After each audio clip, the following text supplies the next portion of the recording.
안녕하세요. 목사님께서 너무 과분하게 저를 소개해 주셔서 제가 아닌가 하고 가만히 앉아 있었는데 네, 이름은 맞네요, 제가. 반갑습니다.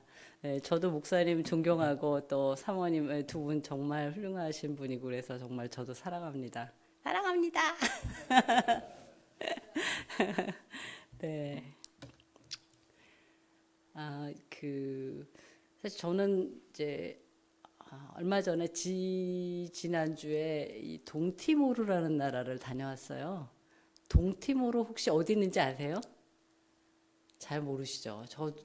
저도 이게 사업을 시작할 때 이게 동티모르 어디 있나 그랬는데 인도네시아 밑에 쪽에 인도네시아하고 호주하고 사이에 이렇게 약간 기담한 섬이 있어요. 그 위에 좀 큰 거는 이제 아니고 파푸아뉴기니고 그 기담한 거 중에 이제 그 동쪽에 강원도만한 땅이에요. 그래서 거기가 이제 오랫동안 포르투갈의 식민지였다가 그 다음에 인도네시아한테 다시 지배를 받으면서 독립하겠다고 막 굉장히 뭐 싸우고 막 이러다가 결국은 이제 독립한 조그만 나라고 국민도 지금 한 130만 정도밖에 안 되는 나라예요. 그래서 그 나라에 저희가 이제 이 독립을 하고 언제 이제 국가가 됐냐면 2002년도에 국가가 됐습니다.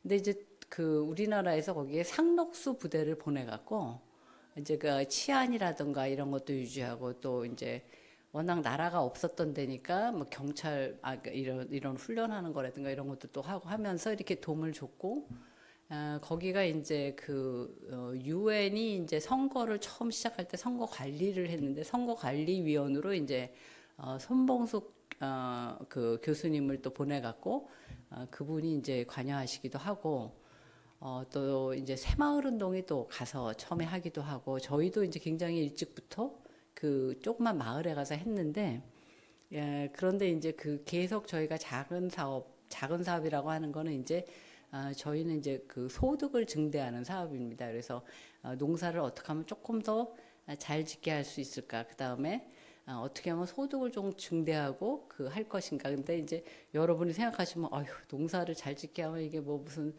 스마트 팜이나 뭐 이렇게 온실을 해야 되는 거 아니야? 그런 게 아니라 너무너무 기초적인 수준인데 이렇게 가보면은 채소를 심어도 이제 여기저기 하나 드문드문 있고 또 다 돼지고 닭이고 다 풀어서 키우기 때문에 얘네들이 막 또 왔다 갔다 해요. 그래서 닭장 만드는 걸 어떻게 해갖고서는 하는 방법이라든가 이런 거 굉장히 기초적인 것부터 얘기를 해야 되거든요. 그래서 일정 부분은 도로가 포장이 되어 있고 일정 부분은 도로가 포장이 안 돼 있는데 그 도로를 지나가다 보면 막 덜컹거리고 그러는데 어떤 때는 돼지도 나오고 어떤 때는 소도 나오고 지나가고 어떤 때 닭도 나오고 개도 나오고 염소도 나오고 진짜 온갖 것이 다 나오는 이제 왔다 갔다 하는 이런 데예요. 그래서 어떻게 보면 굉장히 아, 자연과 근접하다라는 생각이 들지만 제가 이제 2008년에 갔다가 이번에 굉장히 오랜만에 갔는데 한 15년 이렇게 만에 갔는데 저희가 활동하는 지역은 수도 딜리에서부터 강원도만한데도 저희가 활동하는 데까지 가려면 5시간 걸려요. 길이 나빠서 3분의 1은 포장이 되고 3분의 1은 제대로 안 돼 있어서 근데 거길 가갖고 보니까 여전히 아이들이 신발을 안 신는 애들이 거의 대부분이고 한 70%안 신는 것 같아요. 그리고 이 영양실조 때문에 굉장히 순위가 낮더라고요. 근데 저희가 이제 사실 거기서 하는 일은 그렇게 소득 증대하고 학교 이제 좀 개선해주고 뭐 이런 것들을 작게 하다가 저희가 이제 쿡스토브라고 이제 밥해 먹는 거 있잖아요. 밥해 먹는 쿡스토브 이런 이제 헛강 같은데 거기다가 돌멩이 몇 개 놓고 나무를 갖다가 떼서 그렇기 때문에 이제 나무도 많이 사용하고 그 안에서 공기도 나빠져서 이제 호흡기 질환도 생기고 이렇기 때문에 그걸 쿡스토브를 이제 보급하는 사업을 했었어요. 그래서 저희가 이제 어떤 회사에 SK 임업하고 뭐 이런데 지원을 받아갖고 그거를 이제 지원하는 사업을 하는데 그 라모스 오르타 대통령께서 이분이 이제 노벨 평화상을 타신 분이에요. 근데 이분이 거기까지 오셨어요. 그 5시간 걸리는 데를 헬기를 타고 오신 게 아니라 그 나라에 헬기가 있는지 잘 모르겠습니다. 근데 그 차를 타고 오신 거예요. 그래갖고 오셔갖고 이제 그 인사말도 해주시고 그러셨는데 아마 그분은 제 생각에는 거기 오신 이유가 이제 지금 이제 저희가 지원하는 게 너무 커서가 아니라 아마 한국이 와서 앞으로 더 이제 이런 도움을 줬으면 좋겠다. 이렇게 기업까지 와서 이렇게 한다고 하니까 그래서 오신 것 같아요. 근데 그 아이들이 제가 사진을 갖고 왔으면 좋았을 때 아이들이 이제 그 대통령 오시니까 그 장구를 치면서 이렇게 춤을 췄는데 애들이 전부 다 맨발을 벗었고 그다음에 나중에 대통령께서 이제 그 애한테 몇 살이라고 물으니까 이렇게 조그맣게 우리나라 같으면 한 초등학교 1학년도 안 돼 보이는 애인데 10살이라 그러더라고요. 그러면서 대통령께서 이렇게 얘가 10살인데 이렇게 조그맣다고 그러면서 또 식사하실 때 걔를 옆에 앉히시더니 또 10살인데 이렇게 조그맣다 그런 얘기를 하시면서 그래서 참 대통령도 이렇게 잘 살고 큰 나라 대통령을 해야지 이렇게 가난한 나라 대통령을 하면 정말 너무 가슴이 찢어지겠다 막 이런 생각이 들었습니다. 그래서 사실 이거는 이제 제가 다녀온 얘기인데 옛날에 뭐 박정희 대통령께서 그 독일에 가서 원조를 요청하면서 막 그 눈물을 흘렸다 이런 얘기를 이제 뭐 책에서 읽은 적이 있는데 제가 이분을 이렇게 보니까 그 생각도 나고 저희도 옛날에 이렇게 어려웠던 시절이 있는데 그런 생각이 들더라고요. 그래서 되게 마음이 아프고 저는 이제 갔다 와서 본격적으로 이거 동티모르를 이거 잘해야겠다. 어떻게 이렇게 조금만 이렇게 도움을 주면은 달라질 것 같다. 그런 생각이 좀 들고요. 그리고 이제 그 아주 높은 기술이 필요한 게 아니라 우리가 옛날에 하던 것들 중에 진짜 가서 아마 여기 계신 분들도 가서 뭐든지 할 수 있으실 것 같아요. 그래서 뭐 처음에 말이 안 통한다 그러긴 하시겠지만은 떼뚜머라고 거기서 쓰는데 떼뚜머가 굉장히 이제 포르투갈어랑 뭐 섞였는데 단어 어휘가 많지 않아 갖고 뭐 금방 배운다 그러더라고요. 저희 나가 있는 스텝도 금방 배워갖고 막 소통을 하더라고요. 한 몇 달 만에 배워서. 그래서 가서 진짜 그런데 도움을 줄 수 있으면 좋겠다. 뭐 생각해보니까 저는 별로 뭘 할지 모르겠지만 하여튼 가서 무슨 영어 선생이나 한국어 선생이라도 할 수 있을 것 같아요. 네, 사실 저는 이런 활동을 하게 된 게 한 30년쯤 됐습니다. 1995년에 북경에서 세계 여성 대회라고 이제 유엔이 세계 여성 대회를 해서 이제 시민운동 하던 사람들 뭐 이런 사람들이 여성운동 하던 사람들이 많이 이제 거기 참여를 했어요. 그래서 요새는 이제 뭐 시민운동이나 이런 여성운동이 상당히 정치화 됐다 막 이러면서 많이들 싫어하시는데 사실 그때만 해도 굉장히 시민운동이 신선하고 이 사회의 문제 지적을 하고 그걸 바꿔야 되겠다고 목소리를 막 높이고 하던 그런 시절이었었어요. 그래서 여성 대회를 한다 그러니까 이제 여성단체 계시는 분도 또 다른 분들도 이제 많이 가셨는데 저는 뭐 누가 장학금을 가는 여비를 다 줄 테니까 저기 뭐야 유엔의 유엔 개발 계획이라는 데가 있어요. 유엔 개발 계획이 거기서 돈을 줄 테니까 가라. 그래서 이거 지금 뭣도 모르고 이제 갔죠. 공짜로 보내준다 그러니까 그때 이제 제가 이제 단체에서 일을 할 때인데 단체에서 일을 하게 된 거는 또 제가 미국에 살다가 이제 한국에 와갖고 뭘 할까 생각하다가 이제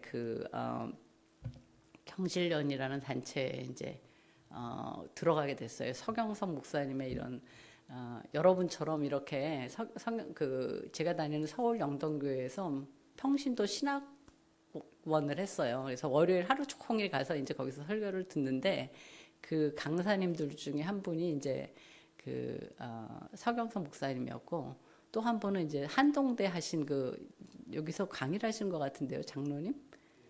네네, 그분이셨어요. 그래서 그분이 이제 막 그 포항에다 대학을 짓는다고 막 그러셔서 저는 속으로 아니 기독교 대학이 엄청나게 많은데 왜 또 포항에다가 지으실까?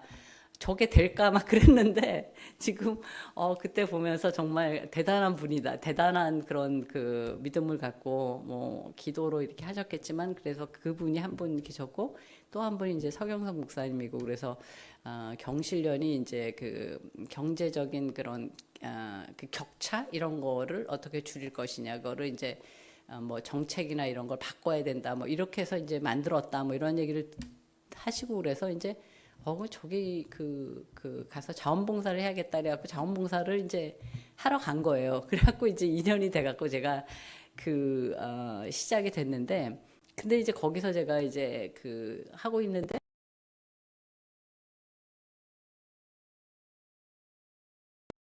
대 교수님이 갔다 오래서 제가 이제 거기 갔어요. 갔는데 엄청나게 많은 여성들, 남성들 뭐 와갖고 몇만 명이 모였더라고요. 그래서 저는 그런 회의에 처음 가갖고 이게 다 뭐지? 이 사람들이 다 뭐 하지? 그랬더니 저마다 뭐 목소리를 내는 거예요. 그리고 이제 몇 가지 주제가 있는데 그 중에 한 주제가 경제정의였어요. 그래서 경실련이 이제 경제정의 실천 시민연합이라 그래서 경제정의 이제를 이제 추구한다 그래서 사실 경제정의가 뭔가 제가 경실련에 있으면서도 잘 모르겠더라고요. 이 경제정의라는데 맨날 뭐 경제정책을 바꿔라, 뭐 금융정책 바꿔라, 뭐 조세정책 바꿔라 그래갖고 야 되게 어렵다 그랬는데 거기 가서 제가 경제정의가 뭔가 예, 그걸 이제 깨닫게 됐는데 그게 거기서 얘기하는 세계적으로 경제정의를 얘기하는 건 뭐냐면은 너무너무 가난해서 기본적인 생활이 안 되는 사람들.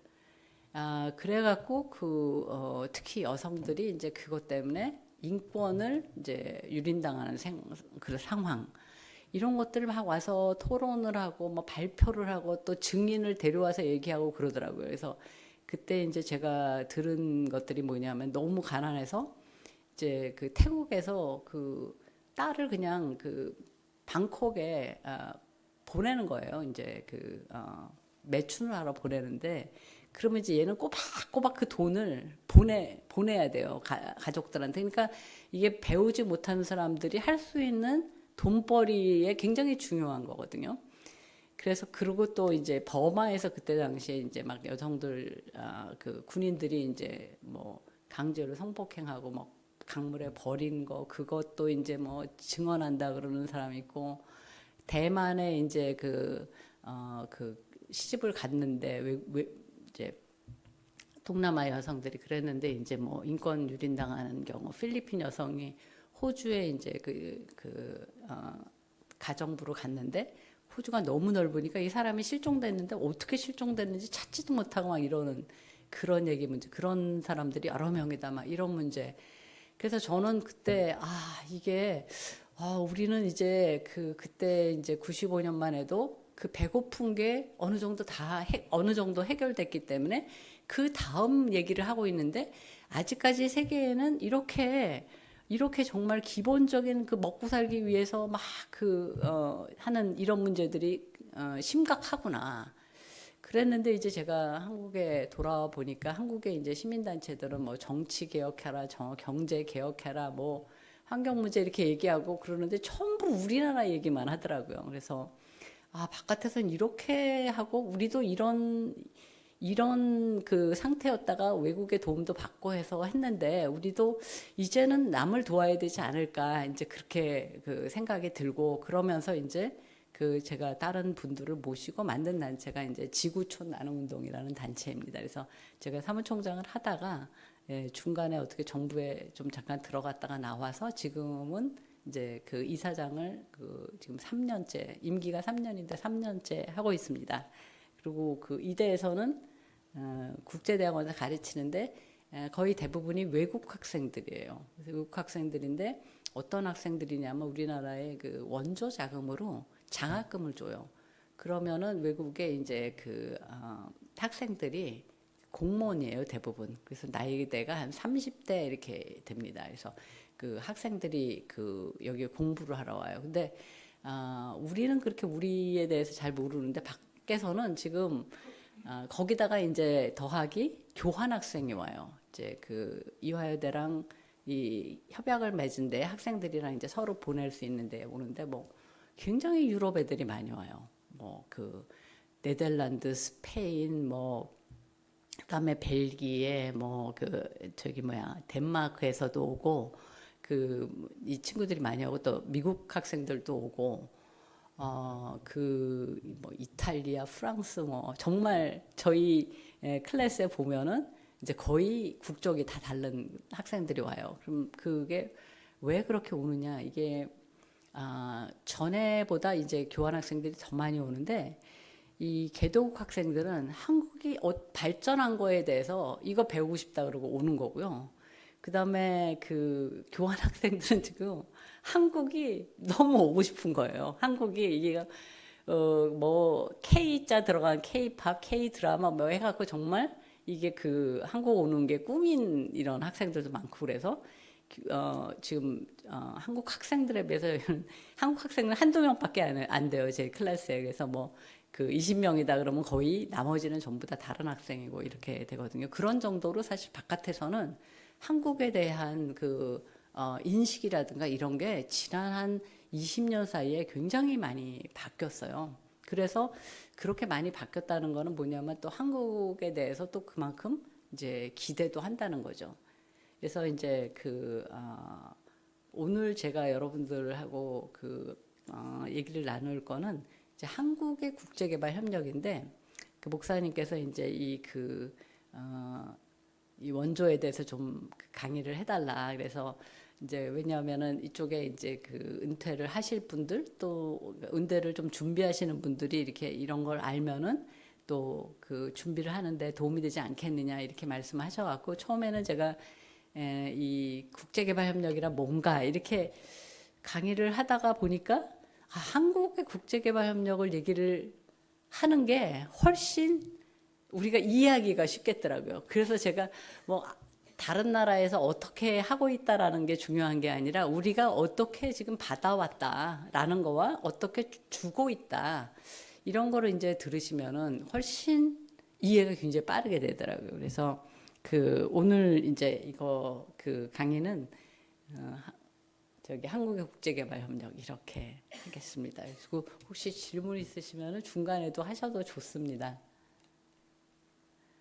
네. 자, 여기가 어디죠?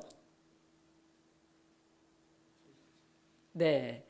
이 청계천이라고 이제 지금 저희 세대는 보니까 다 저보다 젊어 보이시는데 세대는 다 알아요. 근데 요새 젊은 애들한테 이거 보여주면 여기 어딘지 몰라요. 이런 거 본 적이 없어요.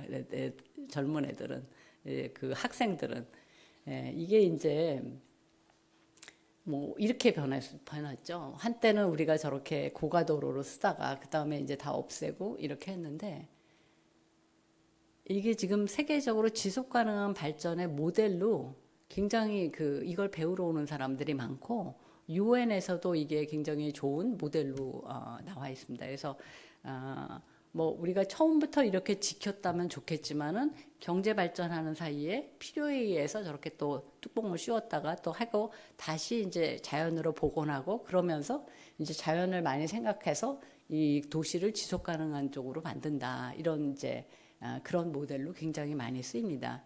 그래서 우리가 사실 저렇게 1960년대, 50년대, 60년대 아까 그런 모습이었다면 지금 우리는 이런 데를 즐기고 있는 아주 굉장히 달라진 도시에 지금 살고 있는 거죠. 우리나라의 경제 발전을 보면 이렇습니다. 이게 이제 엄청나게 빠른 속도로 올라간 거예요. 나중에 이제 다른 나라랑 비교를 좀 약간 해보겠지만은 1960년대에 80달러였습니다. 우리나라가. 이때 이제 아프리카 가나보다도 우리가 가난했다. 네, 필리핀이 저기 장충체육관을 지어줬죠. 장충체육관을. 네, 그렇게 우리가 필리핀 원조를 받았었습니다. 그래서 여기 이렇게 보시면은 막 기하급수적으로 지금 소득이 올라가서 2022년에 35,990불까지 올라가 있습니다. 이제 4만 불을 눈앞에 두고 있고 뭐 요 세 개는 이제 경제 위기랑 이런 때 하고 코로나 때 조금 내려간 거, 그 외에는 전부 위로 녹색인데, 특히 저 앞에 보시면 1960년대 후반부터 해서 쫙 올라가다가 1900 이제 그게 80년대 잠깐 내려갔다가 이제 다시 올라갔다가 이러죠. 지금은 이제 우리가 약간 경제가 선진국형에 들어가다 보니까 이게 이제 낮아졌습니다. 낮아지긴 했는데 어쨌거나 현재까지 이렇게 올라가고 있고, 이거는 이제 우리나라가 OECD 부자들의 클럽이라고 하는 OECD의 회원이 됐잖아요. 1996년에 여기 쭉 섞은 게 1996년에 저희가 이제 그 멤버가 된 겁니다. 그래서 그 멤버가 됐을 때 이렇게 보시면은 빨간색이 한국이에요. 그래서 저 밑에 있었고, 그 다음에 맨 위에 있는 게 미국, 그 다음에 그 오렌지 색깔, 노란 색깔이 일본, 그 밑에 파란 색깔이 이제 OECD 평균입니다. 그래서 사실 우리 들어갈 때 이거 들어가야 되나 말아야 되나, 우리가 너무 아직까지는 저기 평균 레벨도 안 되는데, 그래서 사실 여러 의견이 있었는데 들어갔고, 그 다음에 이제 그렇게 되면 이제 OECD에서 이제 다 이제 비교 자료들이 나오는데, 이 쭉 보시면 이제 계속 한국이 올라갔고, 아직 미국하고의 갭은 크지만은 지금 일본을 따라잡았습니다. 요거는 이제 국민소득을 환산할 때 그냥 달러로 얼마다라고 환산할 때가 있고, 혹은 구매력, 이 돈을 가지고 그 나라에서 얼마나 뭘 살 수 있나 그래갖고 구매력으로 환산을 해서 하는 건데, 그 구매력으로 환산을 했을 때 우리가 일본을 넘어갔습니다. 일본이 지금 굉장히 N이 굉장히 N이 지금 약세기 때문에 뭐 아마 당분간 우리가 이렇게 되지 않을까, 그런 생각이 좀 드는데요. 그리고 이제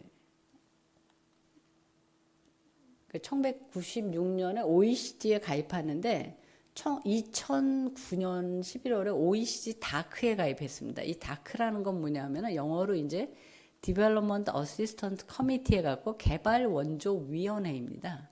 이 개발원조위원회는 OECD의 위원회가 많은데 그 중에 하나예요.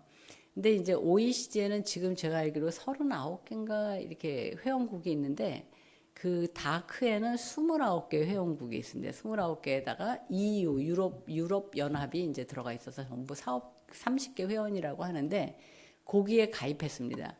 그러면 이거를 그렇게 왜 그러면은 OECD는 저렇게 일찍 가입하고 여기는 왜 그렇게 늦게 가입했느냐?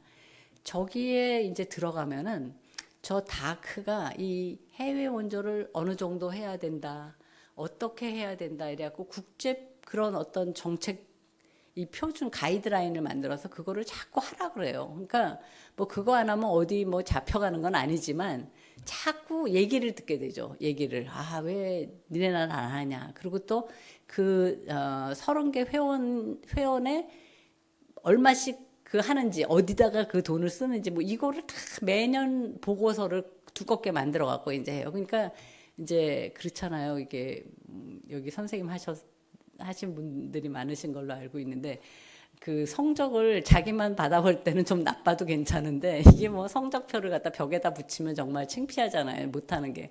그러니까 그 성적이 그렇게 나쁠 때 들어갈 필요 있겠냐, 그러고 미루고 하다가 2009년에 이제 우리가 들어갑니다. 그래서 저희가 아마 2009년에 들어갔고, 그 다음에 바로 그 다음에 그래서 2010년부터 이제 회원이 됐고, 2010년 10월에 G20 정상회의를 우리나라가 했습니다. 그 G20 정상회의가 어떤 의미가 있냐 하면은, 그 전에 이제 잘 사는 나라, 이제 GDP가 큰 나라가 이제 7개가 있죠. 저렇게 큰 나라, 미국이라든가 뭐 영국이라든가 캐나다 뭐 등등등해서 이 7개의 나라가 세계에서 무슨 일이 있으면 저 나라들이 머리를 맞대고, 이게 그룹 오브 세븐에서 G7이라 그러잖아요. G7이 회의를 합니다. 야, 이거 어떻게 할 것인가? 왜냐하면 본인들이 이제 저 나라들이 리더다라고 생각을 하기 때문에 그렇게 하는데, 이제 러시아를 끼워줬었습니다. 그래서 G8 이렇게 되다가 러시아가 또 시원찮게 하면 빼서 요새는 러시아 뺐어요. 이 전쟁하고 말이에요. 러시아 빼서 G7이 하고 하는데 저 회의는 그대로 있어요. 지금도 G7은 그대로 있는데 그 일본에서 했던 걸로 알고 있는데 G7은 있는데 2008년에 그 금융위기가 시작되면서 이제 굉장히 세계적으로 어려워졌습니다. 그래서 이거를 해결하고 하려면 이거는 G7이 하기 어렵다. 그래서 그 G20에서 논의를 하기 시작했습니다. 그래서 여기에 그러면 맨 처음에 G13을 할 것인가, G13을 할 것인가, 어떻게 할 것인가 하다가 이게 G20으로 이제 해갖고 됐는데 G20에 우리가 들어간 거예요. 그래서 여기 보시면은 이제 그 G20의 이제 국가들 중에 이제 한국이 들어가게 됐습니다. 이거는 뭐냐 하면은 이제 어떤 그 공식적으로 인정해준 어떤 그 큰 나라, 그다음에 좀 그 리더 역할을 해야 될 나라가 됐다는 거죠. 그래서 이제 회의를 하다가 2010년에 그 정상회의를 우리나라에서 했습니다. 아마 다 기억을 하실 거예요. G20 정상회의 때 거의 모든 나라의 정상들이 다 우리나라에 왔기 때문에 저 멤버들의 기억하실 거고 그때 우리가 어떤 이제 의제를 거기다 집어넣어야 되는데 우리나라가 어떤 의제를 집어넣냐면 이제 아주 중요한 것들 중에 제가 기억나는 게 뭐냐면 하나는 이제 보호무역으로 가면 안 된다. 보호무역으로 간다는 건 뭐냐면은 다 저렇게 잘 사는 나라들이 다 문 닫아 걸면은 힘들다고 문 닫아 걸면은 다른 나라들이 되게 힘들거든요. 그래서 그런 거 얘기. 그 다음에 또 하나는 뭐냐면은 가난한 나라의 그 발전 이런 거를 지원해야 된다. 그래서 개발에 대한 얘기를 우리가 의제에 집어넣습니다. G20대에서 굉장히 중요한 성과 중에 하나인데 그래서 저 G20에서도 이제 그런 그 발전의 격차, 빈부 격차, 나라 간에 이런 것을 어떻게 할까 이런 이제 논의를 중요하게 하게 됐습니다. 그리고 이제 2011년에 OECD가 하는 그 원조 회의가 있습니다. 그 원조 회의를 우리나라가 부산에서 했습니다. 그래서 부산 세계 원조 총회라고 부르는데 원조를 하는 모든 국가들은 다 저기에 참여를 하고 원조를 하는 이런 민간 단체, 그다음에 국제 기구 이제 이런 데들이 다 왔습니다. 그래서 왜 그러면 이걸 부산에서 했느냐? 이거는 이제 우리나라의 원조가 제일 먼저 들어온 게 부산항입니다. 그래서 이렇게 부산에서 세계 원조 총회를 해서 굉장히 의미 깊게 사람들이 이제 이거를 이해를 했죠. 이렇게 이제 우리가 하고 2020년에 이제 경제 규모가 세계 10위권이었고 이제 수출이 세계 7위. 그래서 지금도 세계 10위권이고 한때 이제 코로나 때 이탈리아가 확 떨어지면서 우리가 이탈리아를 제꼈었죠. 지금은 이제 다시 저게 됐는데 그런 정도로 우리나라가 굉장한 나라가 됐습니다. 이제 여기다가 더해서 문화적으로 지금 대단히 선방을 하고 있습니다. 여러분들이 이제 아마 해외 나가 보시면 알겠지만 저도 이제 어떤 사람 만나 BTS 아냐 그러면 이제 안다 그러면 저랑 막 인터뷰를 하자 사진을 찍자 막 이러는 거예요. 제가 BTS도 아닌데 그래서 참 이게 진짜 이상하다. 이게 그러면서 자기가 친구들한테 BTS 아는 사람에 하고 얘기한 거를 녹음해서 들려주겠다는 거예요. 그래서 와, 참 그러니 얼마나 한국에 오고 싶어 하겠어요.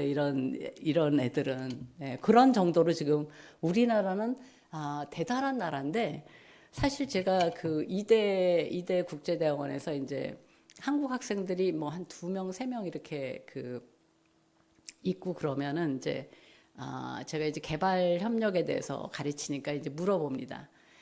선진국에서 온 사람 손들어 그러면 이제 뭐 독일 애들 무슨 뭐 벨기에 뭐 미국 애들 손듭니다. 그러면 개도국에서 온 사람 손들어 그러면 이제 뭐 탄자니아, 우간다 뭐 이제 캄보디아 이런 데서 온 애들이 손을 들어요.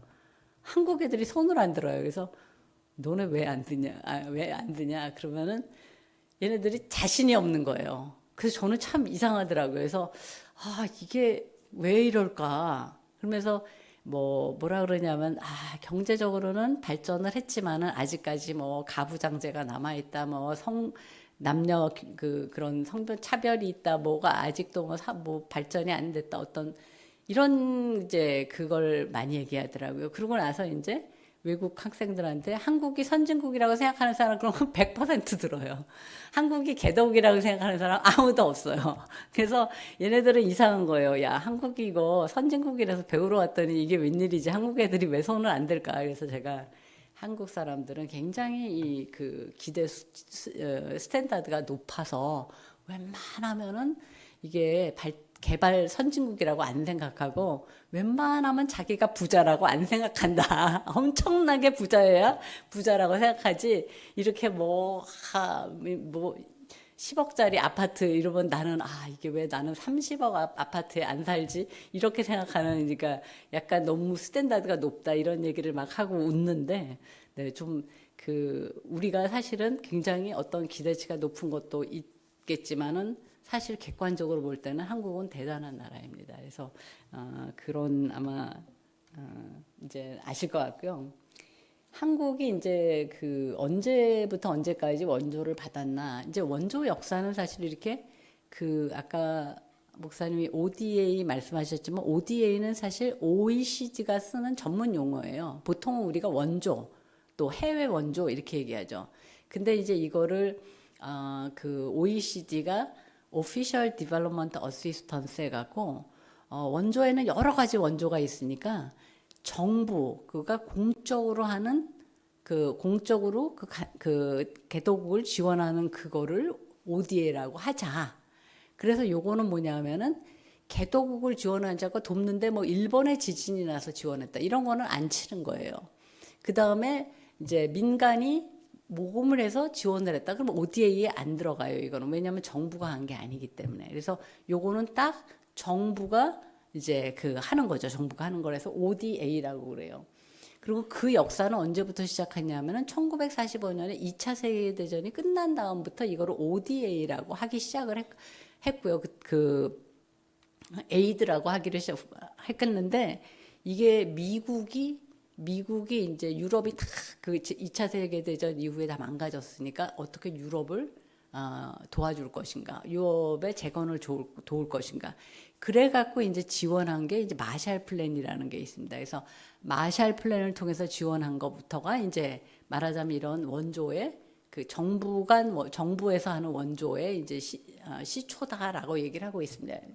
그러면 우리는 ODA를 언제 받았냐면 우리 해방부터 받았어요. 해방부터 받아서 1999년까지 받았고, 우리 2000년에 이제 우리가 졸업을 하게 됩니다.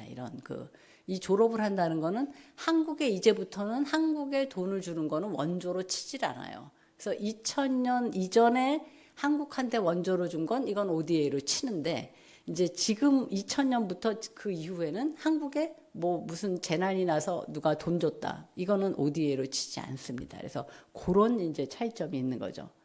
그래서 이렇게 보시면은 이제 여러 나라들이 우리를 도왔는데 이제 조금 자세히 보자면은 일단 1945년에 딱 우리가 해방이 되고 남쪽에는 미국이 들어오고 북쪽에는 소련이 들어왔잖아요. 그래서 남쪽에 이거 지원을 미국이 하기 시작했습니다. 이게 미국이 이제 점령지가 딱 생기면 그 다음에 구호 원조가 들어옵니다. 그래서 이제 그거를 이제 여러 가지 구호 원조가 들어와서 경제복구 원조, 뭐 대외청산위원회 차관 이런 것들이 이제 들어왔죠. 그래서 처음에는 이제 군정 기간 동안에 3년 동안에 이제 미국의 도움이 들어왔고요. 그 다음에 전쟁이 나고 나서부터는 미국 더하기 여러 나라들이 이제 도와주기 시작을 했습니다. 그래서 1950년에 7월에 유엔에서 참전을 할 거로 결의를 하면서 이때 같이 원조를 제공하는 것도 같이 결의를 해서 이때부터 이제 유엔 원조가 들어오게 되고요. 그래서 이제 이런 이름으로 이제 한국에 원조가 들어오기 시작합니다. 그래서 한국에서 이제 6.25 전쟁 동안에 들어온 거는 대부분 구호를 위한 원조입니다. 뭐 이게 전쟁이 나고 있고 지금 사람들이 먹을 게 없고 뭐 다치고 막 이러니까 이 구호 원조가 들어오다가 이제 3년 동안 이제 다 파괴가 되고 나니까 이때부터는 이제 재건 원조로 바뀌게 됩니다. 그래서 재건 원조로 해갖고 이제 구호 복구에서 경제 전환과 경제 재건과 방위를 위한 이제 그 ODA로 바뀌게 되죠. 그런데 이제 마침 뭐 여러분이 다 아시겠지만 이때가 이제 그 사회주의 공산권과 그 자유주의권하고 이제 대치를 하던, 말하자면 동서냉전이 한참 진행 중인 때였죠.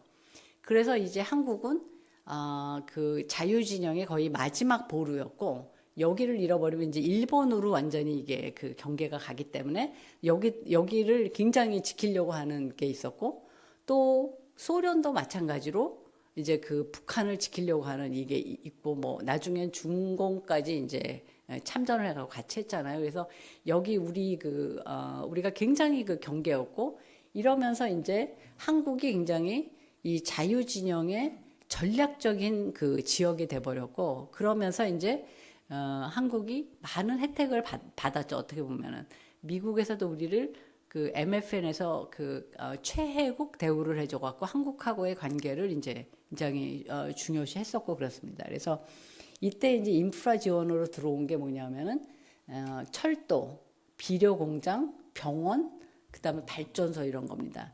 그래서 이제 그 산업이 다 무너졌고, 우리 그때는 이제 발전소도 사실은 북한에 뭐 있었고 그랬기 때문에 우리 쪽에는 이제 미비했고, 이런 것들이 이제 들어오기 시작했는데, 이제 1960년대는 세계적으로 원조의 그 트렌드가 어떤 거였냐면 저렇게 인프라를 깔아주는 거였었어요. 이게 이제 이런 국제개발 협력이라고 하는데, 이렇게 협력하는 거, 도와주는 걸 국제개발 협력이라 그러는데, 여기에도 트렌드가 있어요. 이제 이론이라고 하죠. 이론. 그래서 저때 이제 이론은 월트 로스터라는 사람이 이게 근대화 이론이라는 걸 해갖고, 사람들이 그냥 전통적인 그런 못 사는 상황에 있어도 바깥에서 조금 동기부여를 해주고, 좀 지원을 해주는데, 인프라를 지원을 해주고, 또 뭐 공무원이나 이런 사람들을 좀 교육시켜주고, 그러면은 이제 좀 산업이 발전하게 되고, 그러다가 산업이 발전하면서 우리가 뭘 잘할 수 있을까? 그래서 그런 잘하는 분야가 나오면 그거 갖고 수출을 하고, 그 다음에 또 싸게 수입을 하면서 이게 아주 그 발전할 수 있다, 대량 소비 사회로 갈 수 있다라는 이론이 이제 월트 로스터의 근대화 이론인데, 우리는 이제 그래서 그때 이제 많은 원조하는 나라들이 개도국에 이렇게 인프라를 지어주기 시작했어요. 댐, 철도, 항만, 항구, 그 다음에 뭐 비료공장 이런 것들을 지어주기 시작했는데, 우리도 그 유행이랑 딱 트렌드랑 딱 맞은 거예요. 근데 우리의 필요랑 그 국제적인 그 트렌드랑 딱 맞아갖고 말하자면 도움을 딱 잘 받을 수 있게 됐던 거죠. 그 여러 가지가. 그리고 이제 1955년에 미국이 이제 잉여 농산물을 이제 주기 시작하고, 그래서 여러분들이 아마 기억하시겠지만 이제 뭐 우유라든가, 그러니까 우유가루, 그다음에 뭐 옥수수 뭐 이런 것들도 들어오고 그랬던 게 기억이 나실 겁니다. 그래서 그런 걸로 해서 이제 저희가 지원을 받았었죠. 그래서 이제 보통 이렇게 지금도 원조할 때는 이게 똑같은 방식이에요. 그래서 너무 이제 인도적 지원이라는 게 있습니다. 인도적 지원은 뭐냐면은 이게 당장 먹을 게 없어갖고 막 할 때, 이럴 때 이제 식량을 지원하는 거라든가, 그 다음에 지진이 났거나 홍수가 났거나 하면은 당장 이제 다 잃어버리니까 그 다음에 필요한 게 다릅니다. 그래서 지진이 났을 때 필요한 게 있고, 홍수가 났을 때 필요한 게 있고, 가뭄이 났을 때 필요한 거 있고, 전쟁에서 도망 다닐 때 필요한 게 있어요. 그래서 이것마다 다 잘하는 데들이 있어요. 잘하는 단체들이 있습니다. 그래서 예를 들면 미국의 케어, 그러면 여기에는 이렇게 사람들을 구할 때 보면은 상하수도 이거 잘하는 사람을 채용을 합니다. 단체에서. 굉장히 이상하시게 생각하겠지만, 그래서 무슨 일이 났을 때 상하수도 전문가가 가야 돼요. 그래서 그런 식으로 이제 굉장히 자기 전공 분야가 딱 있는 단체들이 많아요. 그래서 그런 이제 방법들이 이제 뭘 해야 될까 할 때 지금 말씀드린 이제 인도적 지원은 그렇게 재난이 났을 때 어떻게 빨리 도와주냐, 필요한 거를. 그다음에 너무 정말 식량 위기가 났을 때 어떻게 식량을 해갖고 어디서 이거를 식량을 사갖고 어떻게 그거를 그쪽으로 옮겨서 그 다음에 어떻게 배분을 하느냐. 예, 이런 것도 굉장히 노하우예요. 그냥 하면 될 것 같죠? 근데 그렇지 않아요. 예를 들면 아프가니스탄에서 식량을 배분하려고 할 때 여성들이 나오질 못해요. 왜냐면 남성을 동행하지 않으면 여성을 바깥에 출입을 못하기 때문에 이 문제를 이제 어떻게 할 것인가. 이제 이런 것들도 이제 그 문제가 되고, 그 다음에 이제 뭘 했을 때, 그 다음에 거기서 폭동이 일어나는 문제도 있어요. 그 다음에 서로 이제 그걸 또 뺏기 위해서 난리가 나기도 하고, 그래서 여러 가지 이제 그 치안과 같이 나눠주는 문제라든가 이런 것들. 그 다음에 이제 뭐가 필요한 거를 어떻게 빨리 조달을 해서 그 다음에 그거를 운반을 해서 전달 시스템을 어떻게 할 것인가. 이제 이런 것들이 다 노하우가 있거든요. 그래서 요거를 이제 긴급 인도적 지원이라고 그러고, 우리나라에서는 요 인도적 지원을 누가 담당하냐면 외교부가 담당합니다. 외교부가 담당하고 이제 그거를 집행기구가 코이카기 때문에, 코이카가 이제 한국국제협력단이기 때문에 거기서 이제 같이 집행을 하면서, 근데 이거를 외교부는 정책을 하는 부서지 이런 거 나눠주러 다니는 부서가 아니거든요. 코이카도 마찬가지고. 그러면 누가 이거를 나눠주러 다니느냐? 그러면 이거 잘하는 단체 모여 그럽니다. 그럼 이제 잘하는 단체들이 몇 개 모이면 여기는 모자라는 단체 갖고 식량 공급 잘하는 단체, 의료 잘하는 단체 갖고 이 단체들이 이 돈을 받게 됩니다. 그래서 이 예산은 말하자면 ODA 중에 인도적 지원 예산은 NGO들이 거의 대부분 씁니다. NGO들이 대부분 쓰죠. NGO가 이제 그 비정부 기구잖아요. 우리가 말하는 이제 민간 단체들 중에서 요런 이제 구호나 개발 사업을 이제 하는 단체들입니다. 이거는 이제 헬프 코리아 트레인인데, 한국 전쟁이 나자마자 이제 돈이 필요하니까 모금을 시작한 거예요. 그래서 저 왼쪽에 있는 저게 이제 The Freedom Express 해갖고 자유열차라고 이름을 붙여서, 자, 한국을 왜 지켜야 되냐? 여기 자유진영의 마지막 보루다. 여기 뺏기면 안 된다. 그래서 저 트레인의 이름이 Freedom Express예요. 그 Freedom Express 해갖고서는 이제 그 한국 교포들도 여기 주축이 되고 해갖고서는 이제 그 미국인들이 뉴욕에서 샌프란시스코를 횡단하는 열차라면서 모금을 한 거죠. 이게 상징적인 거긴 하지만은 모금을 해서 이제 우리를 돕기 시작을 했죠. 여기 밑에 보시면 한국에 전달된 케어 패키지라서 이게 이제 제가 케어 홈페이지에서 했는데, 케어는 미국의 단체인데 그 유럽 2차 세계대전 이후에 유럽 사람들을 돕기 위해서 만들어진 단체예요.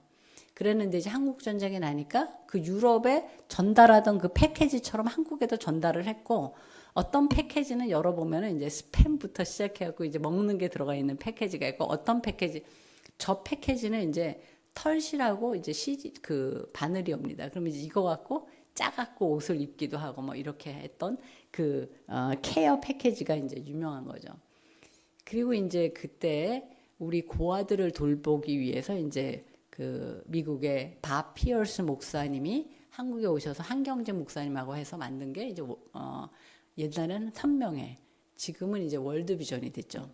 그 다음에 이제 제가 알기로는 플랜이라든가 컴패션이라든가 이런 데들도 한국 전쟁에 도움을 주기 위해서 그렇게 시작된 대로 제가 알고 있습니다. 은평천사원도 아마 그런 것 같고. 그래서 이렇게 이런 민간 단체들 중에는 그 어떤 계기로 해서 만들어지는 데들이 많아요. 그래서 예를 들면은 저기 옥스팸이라는 단체인데, 우리나라에서는 크게 활동은 안 하지만 그런 데는 이제 그리스의 고아를 돕기 위해서 만들어졌다든가 뭐 이렇게 해서 민간 단체들이 만들어졌는데, 이런 민간 단체들은 거의 대부분 처음 시작한 게 크리스찬 베이스입니다. 그래서 예전에 이제 그 선교사들을 내보내서, 우리나라에도 이제 선교사들이 세운 학교들이 많이 있잖아요. 그리고 예를 들면 엘리자베스 쉐핑, 서서평 선교사 같은 분은 이제 저쪽 광주 쪽에서 활동을 하셨는데, 그분은 이제 정말 자기가 한국 사람하고 똑같이 살고 간호협회도 만들고 그러신 분이세요. 그래서 그러면서 했던 분 이제 또 있고, 뭐 언더우드나 스크랜턴 이런 분들은 뭐 다 아시겠고 유진벨 이런 쪽 있죠. 그래서 이런 분들이 있는데 예전에 이제 그렇게 선교사를 파견해 갖고 그 교회나 교단이 직접 이제 하는 경우도 있는데 또 그런 분들이 그 단체를 만들어서 이제 하는 경우들이 많이 있습니다. 그래서 이제 그 이 단체를 만들어서 하는데 캐토릭에서 만든 단체들이 있어요. 이게 이제 카리타스 혹은 CRS, 카톨릭 릴리프 서비스 해갖고 이제 CRS 이런 데들이 캐톨릭이 만든 데고 이제 뭐 그 아까 말씀드린 이제 월드비전이나 뭐 이렇게 지금 어린이재단은 옛날에 한국복지재단이었고 그 전에는 미국의 크리스찬 칠드런스 펀드가 돈을 대갖고 시작을 한 거고 또 은평천사원은 지금 에인젤스 헤븐이지만 그거는 이제 선교사들이 시작을 한 거고 그래서 거의 이제 우리나라의 그 지금은 이제 우리는 기독교 단체는 아니다라고 하고 이제 초종교로 얘기를 하지만은 베이스로 시작한 거는 이제 기독교로 시작한 단체들이 굉장히 많이 있습니다. 세계적으로도 그렇고 한국에서도 그렇고. 그래서 이런 이제 거고요. 그다음에 원조 중에 이제 이 프로젝트 원조가 있습니다. 프로젝트 원조. 이게 바로 프로젝트 원조인데 이거는 뭐냐면 원조 중에서 우리가 베트남하고 이제 베트남에 이제 뭘 도와주고 싶은데 뭐가 필요하냐 그러면 베트남하고 협의를 해서 이거를 도와주면 좋겠다. 그래갖고 이제 하는 내용 중에 크게 그거를 이제 국별 협력 사업이라고 합니다. 베트남하고 우리하고 협력을 하는데 하나는 저런 프로젝트 사업이고 또 하나는 연수 사업입니다. 그래서 프로젝트 사업은 이제 이런 건데 이거는 스칸디나비안 국가가 국립의료원을 지어준 거예요. 그래서 전쟁이 났을 때 와서 도와주다가 이제 나가려고 보니까 이제 다 끝났으니까 나가야지 그러고 보니까 이게 너무 인프라가 없는 거예요. 병원도 저기 없고 그래서 이걸 어떻게 할까 하다 그 나라들이 이제 병원을 지었어요. 그게 국립의료원입니다. 그리고 나서 보니까 병원 운영하는 것도 가르쳐 줘야 되고 그 다음에 의사도 부족하고 간호사도 부족하고 그래서 저 사람들이 10년을 남아서 일을 했어요. 그리고 나중에 다 전수를 하고 떠났습니다. 그래서 저 국립의료원은 그 당시에 상당 부분 무료로 가난한 사람들을 치료를 해줬고 그 다음에 돈 있는 사람한테는 한 50% 정도 받으면서 치료를 해주는 식으로 해갖고 지금 현재도 있죠. 지금도 이제 좀 저렴하게 병원비가 저렴하고 그런 걸로 제가 알고 있습니다. 그래서 이런 이제 병원을 설립했는데 이거 보시면은 방글라데시에 간호대학원이에요. 방글라데시에 간호대학까지는 있는데 대학원이 없다 그래서 방글라데시에서 간호대학원을 만들어 달라. 그래서 이제 우리나라가 저 국립의료원처럼 해서 간호대학원을 이렇게 만들어 갖고 이제 이거는 출범식을 하는 거고 이거에 제가 알기로는 아마 연세대 쪽에서 같이 협력. 그러니까 이런 걸 할 때 우리가 이제 저거를 다 디자인을 하고요. 좀 이따. 예, 이게 이제 대학 겸 그런 거고요. 대학원이고. 그다음에 첫 번째 졸업생들이 한 겁니다.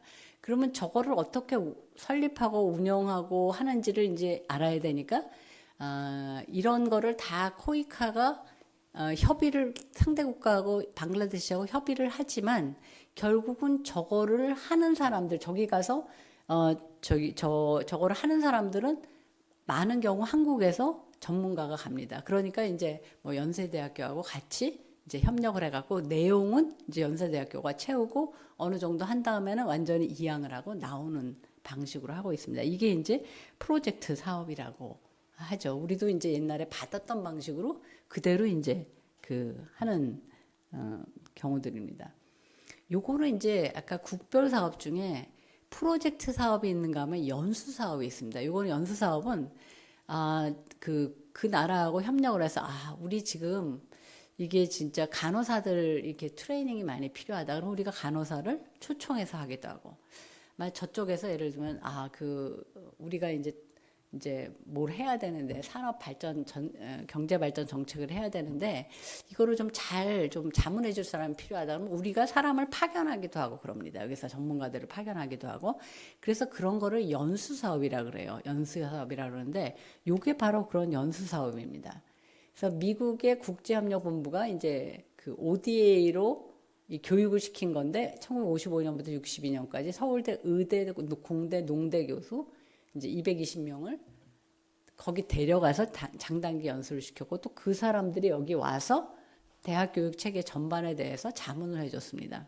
그래서 이제 이런 프로그램이 있는데 지금 이제 이것도 그 굉장히 많이 하고 있습니다. 그래서 이 사람들이 그러면 뭘 배우러 오고 싶어 하느냐. 그 예를 들자면 한국의 경제 정책이 어땠냐. 새마을 운동은 어떻게 했었냐. 예. 그 다음에 한국 그 인권위원 예를 이런 것도 있어요. 인권위원회를 만들었는데 그 만든 절차는 어떻게 되느냐.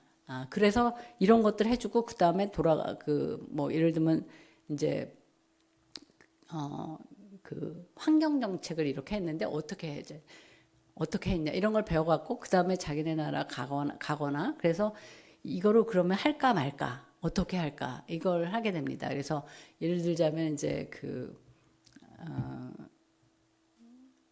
노무현 정권에서 정보통신부가 있다. 그래서 베트남에서 이거 IT를 막 해야 되니까 정보통신부를 이제 어떻게 만드느냐. 그래갖고서는 이제 이거를 해갖고 베트남의 정보통신부를 만들었어요. 예, 그래갖고서는 이제 그 만들었는데 한국에서 정권이 바뀐 다음에 정보통신부가 없어져갖고 뭐? 이거 어떡하지?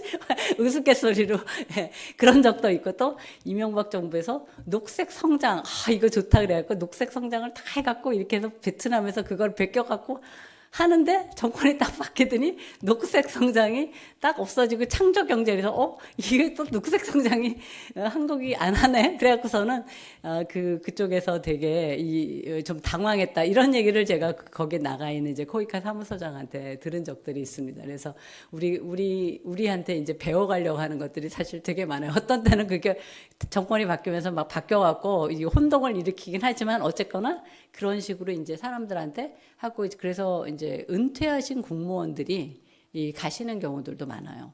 그래서 특히 이제 그 KDI 한국개발원에 KDI에 이제 그 KSP라고 날리지 시어링 프로그램이라는 게 있어요. 그러면 이제 거기에 한국이 그 여러분들하고 공유할 수 있는 그런 지식은 뭐다 그래갖고 막 몇백 개의 이게 이제 후보가 있어요. 그러면 이 중에서 뭐 하고 싶다 그러면 거기에 이제 새마을도 어떻게 했다라는 게 굉장히 자세하게 나와 있거든요. 그러면 그런 거 보면 이제 저쪽 사람들이 다 그걸 볼 수 있으니까 영어로 다 돼 있으니까 우리 이거를 좀 했으면 좋겠다. 그러면 이거 연수시켜 달라 그러면 와서 연수하기도 하고 또 우리가 공무원 자문관들을 보내기도 하고 이런 거를 이제 요새는 옛날에는 공무원들이 나중에 나와 갖고 이런 게 있었어 하는데 요새는 막 10년 전 15년 전부터 준비를 해요, 이분들이. 그리고 어떤 분들은 일찍 은퇴하고 하는 분들도 있어요. 그래서 뭐 농청 진흥청이라든가 이런 데 계신 분은 거기서 일찍 나와갖고 이런 걸 자문하고 뭐하고 하시는 걸 먼저 하는 경우도 있죠. 그래서 이제 이런 거 할 때 본인의 이제 그 전문 실력은 충분히 되는데 이제 언어 소통이 안 되는 경우들이 있어요. 그래서 이제 그 영어라든가 아니면 그런 말들을 좀 그 해놓으면은 이제 도움이 되죠. 그래서 이런 건데 현재 이제 우리도 많이 하고 있고요.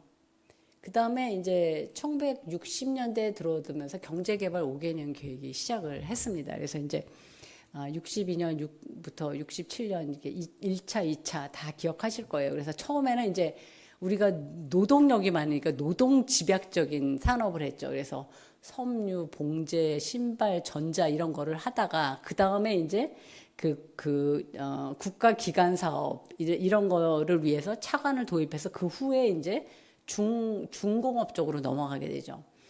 그래서 이때부터는 이제 그 세계은행이나 아시아개발은행 이런 데서 차관을 많이 들여오게 돼요. 세계은행이나 이제 은행이잖아요. 여기는 공짜로 주는 게 아니라 이제 빌려주는 돈이에요. 그래서 우리는 해갖고 AID 아파트도 있었어요. 강남에. 그래서 그때는 AID가 뭔지 그 생각나 사실 원조 아파트인데 AIG 아파트 하면 너무너무 이렇게 좋은 아파트 이렇게 생각을 했었던 적도 있고 그렇게 이제 우리가 했는데 우리는 굉장히 원조를 필요할 때 딱 적절하게 그거를 잘 갖다 썼어요. 그리고 이제 그때 뭐 기획 예산청가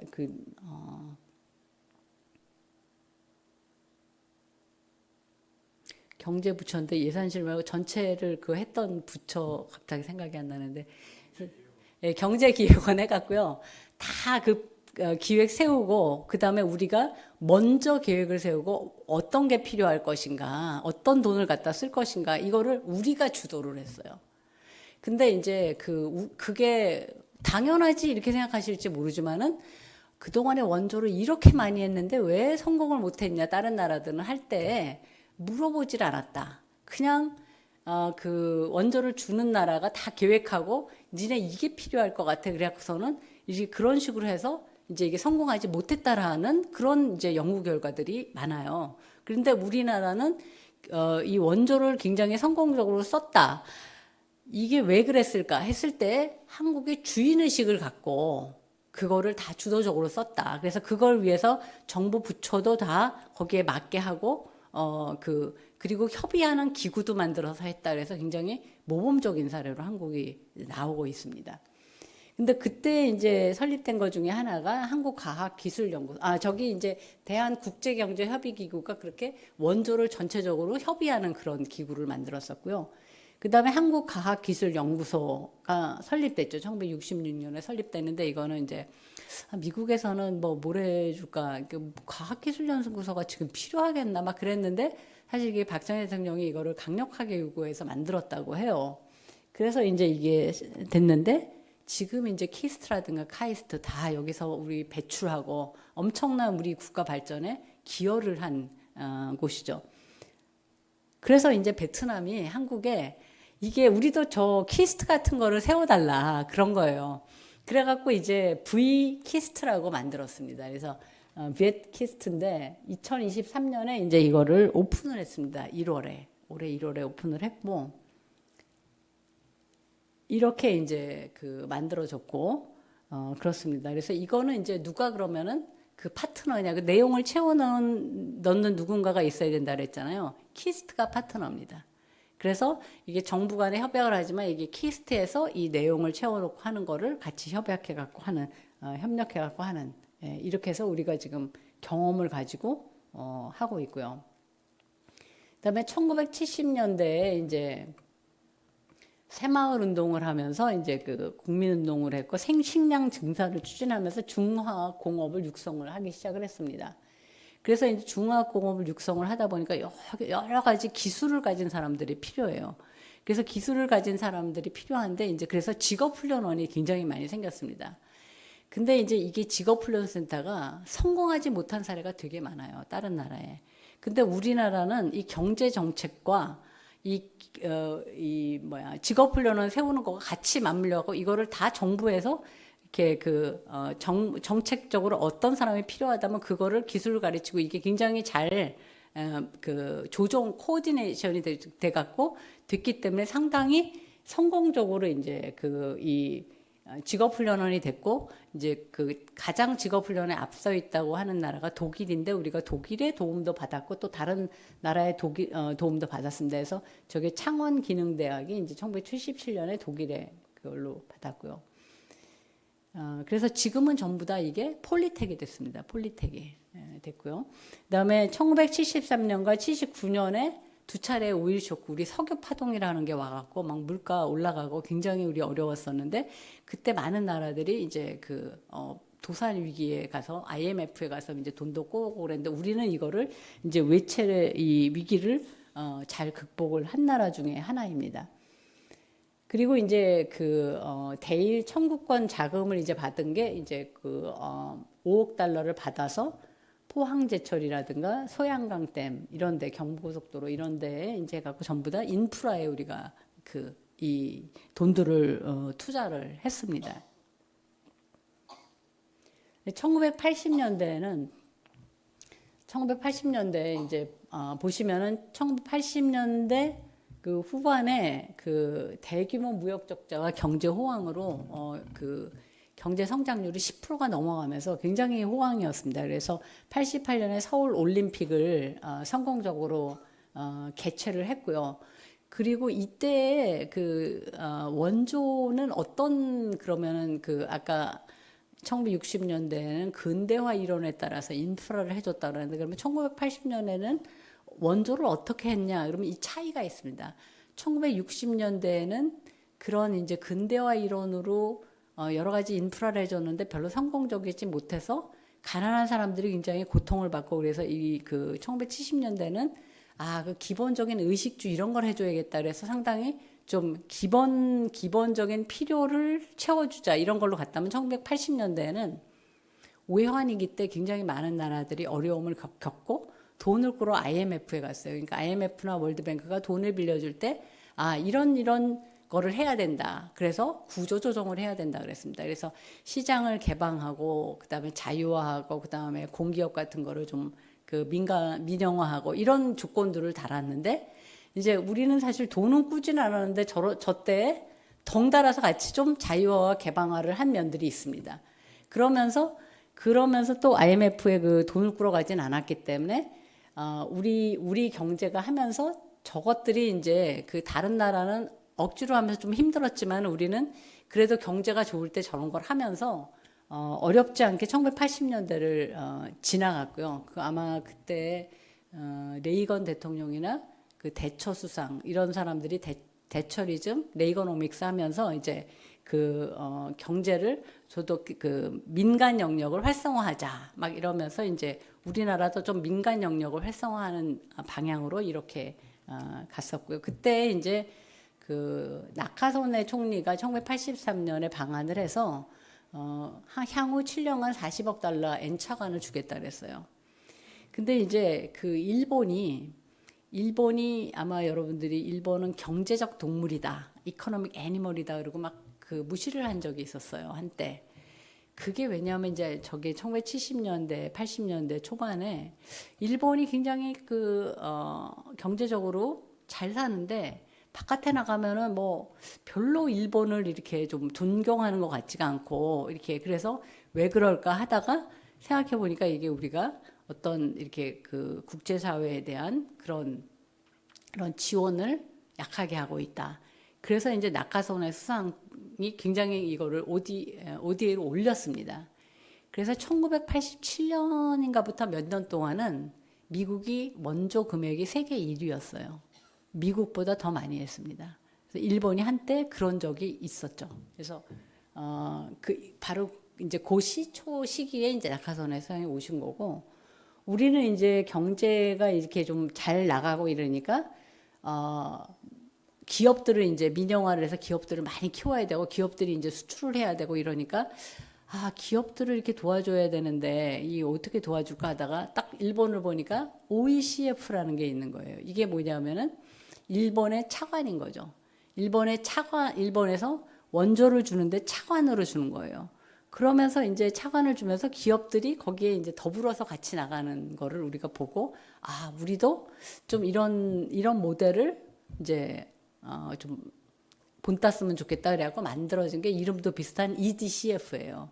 그래서 EDCF가 만들어서 사실 처음에 이제 이코노믹 디벨롭먼트 코퍼레이션 펀드에서 대외 경제 협력 기금이라고 했었죠. 그래서 이거는 이제 양허성 차관인데 양허성 차관이라는 거는 보통 은행에서 꾸는 것보다 이자율도 좀 낮고 그다음에 한 20-30년 있다가 갚아도 되고 이래서 아주 좋은 이제 그 빌려 쓰기 좋은 자금인 거죠. 그래서 그거를 하는 이제 그걸 만들어서 1987년에 EDCF가 만들어졌고 이거는 이제 기금이니까 누가 써야 되는데 그럼 누가 쓸 것이냐? 정책은 이제 지금 현재는 기획재정부. 저 때는 아마 그 재경부나 재무부 이런 데가 했을 것 같은데요. 기획재정부가 이제 지금은 이제 이 정책을 만들고 그다음에 돈을 쓰는 건 한국 수출입은행에서 이걸 쓰고 있습니다. 그래서 지금도 이제 우리는 이 EDCF가 있고 이 EDCF는 이제 주로 이제 경제 협력을 위한 거라든가 그 상대방 국가의 경제 발전을 위한 거. 그래서 인프라를 지원하는 거라든가 이런 것들이 이제 쓰이고 있습니다. 그리고 이제 우리가 아시아개발은행에서 1988년에 이제 차관 대상국에서 졸업을 했고, 그럼 우리가 얼마나 돈을 그동안에 원조를 받았냐 하면은 이만큼 받았습니다. 그래서 처음에는 이제 45년부터 60년까지는 주로 하얀색이 무상원조입니다. 안 갚아도 되는 돈, 이제 구호자금이라든가 이런 게 많아서. 그러다가 이제 그 61년부터 75년까지는 유상원조가 점점 늘어나고, 더 이제 70년대에는 우리가 중화학 이쪽으로 하면서 더 늘어났고, 이렇게 갖고 이제 우리가 그 유상원조와 무상원조 이렇게 해서 그 받은 자금입니다. 그럼 현재는 그 원조가 다른 나라의 원조가 유상원조가 맞나 무상원조가 맞냐 하면은 거의 90% 이상이 무상원조입니다. 무상원조. 근데 우리나라는 아직까지는 이제 한 70%가 양자간 원조인데요. 양자간 원조라는 건 국가 대 주는 거입니다. 그래서 그 중에 한 반 정도가 유상원조고 반 정도가 무상원조입니다. 그래서 우리는 유상원조가 아직까지 상당히 높은 나라죠. 그리고 그러면 양자간 원조가 아니고 다른 건 뭐냐? 그러면 이거는 다자간 원조인데, 이건 다가 여러 개잖아요. 그래서 우리가 이제 뭐 유엔에 내는 돈, 유엔의 산하기구인 유니세프라든가 뭐 유엔 뭐 개발 계획이라든가 WFP 같은 게 있습니다. 세계 식량 계획이라든가 이런 데 내는 거, 이런 돈들을 이제 다자간 원조라고 하죠. 그래서 이게 30% 정도, 이제 나머지 그 양자간 원조가 70% 정도 됩니다. 네, 그러면 네. 1990년대에는 이제 우리가 91년에 북한과 같이 남북한 동시 가입을 했고요, 유엔에. 그리고 이제 95년도에 1인당 $10,000가 넘어갔습니다, 소득이. 그래서 이제 OECD에 가입했는데 불행히도 97년에 우리가 이제 그 외환위기가 와서 굉장히 어렵게 됐죠. 근데 이제 91년에 코이카를 설립을 했는데, 이 코이카가 원래는 이제 그 해외 이주 개발 공사인가요? 그래갖고 우리나라에서 이제 중동의 노동 인력을 내보내던 일, 이런 거를 주로 하던 이주 개발 공사가 코이카로 재설립이 된 겁니다. 그래서 이거를 이렇게 보면 우리나라의 역사를 알 수 있죠. 전에는 우리가 어떤 노동력을 바깥에 내보냈는데, 근데 지금은 이제 그걸 원조를 하는 기구로 바꾼 거죠. 그래서 제가 이제 전에 우즈베키스탄에 가서도 이제 이런 얘기를 했습니다. 우즈베키스탄은 지금 어떻게 하면 이제 외국 노동력을 많이 한국에 보낼까, 이렇게 고민을 많이 하고 있는데, 주로 러시아나 이제 카자흐스탄에 많이 외국인 노동자로 가요. 우즈베키스탄이, 카자흐스탄이 더 잘 살아갖고.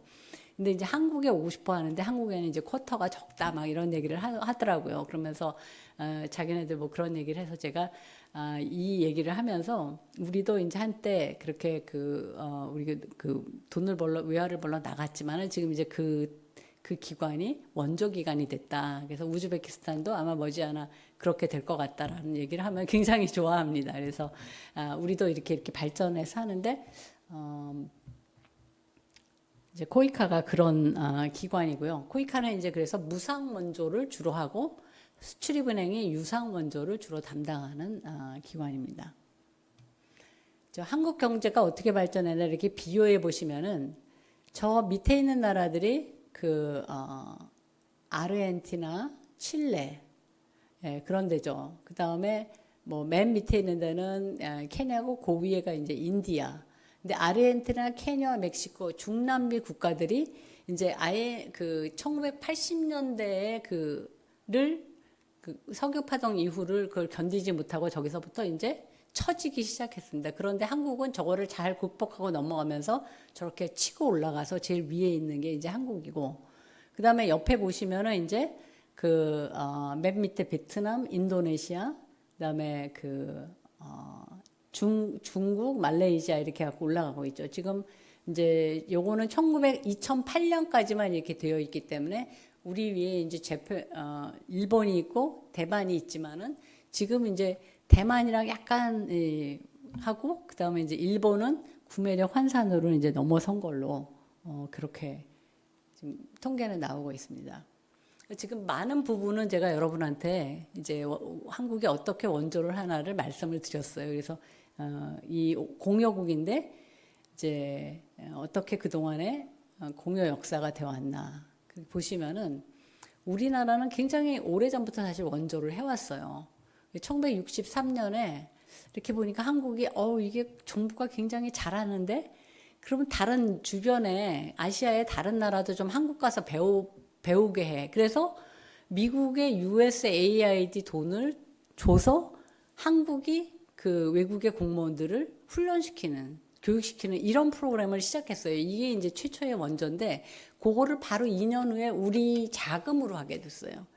그래서 연수 사업을 이미 1965년부터 우리가 최빈국일 때부터 시작을 한 나라입니다.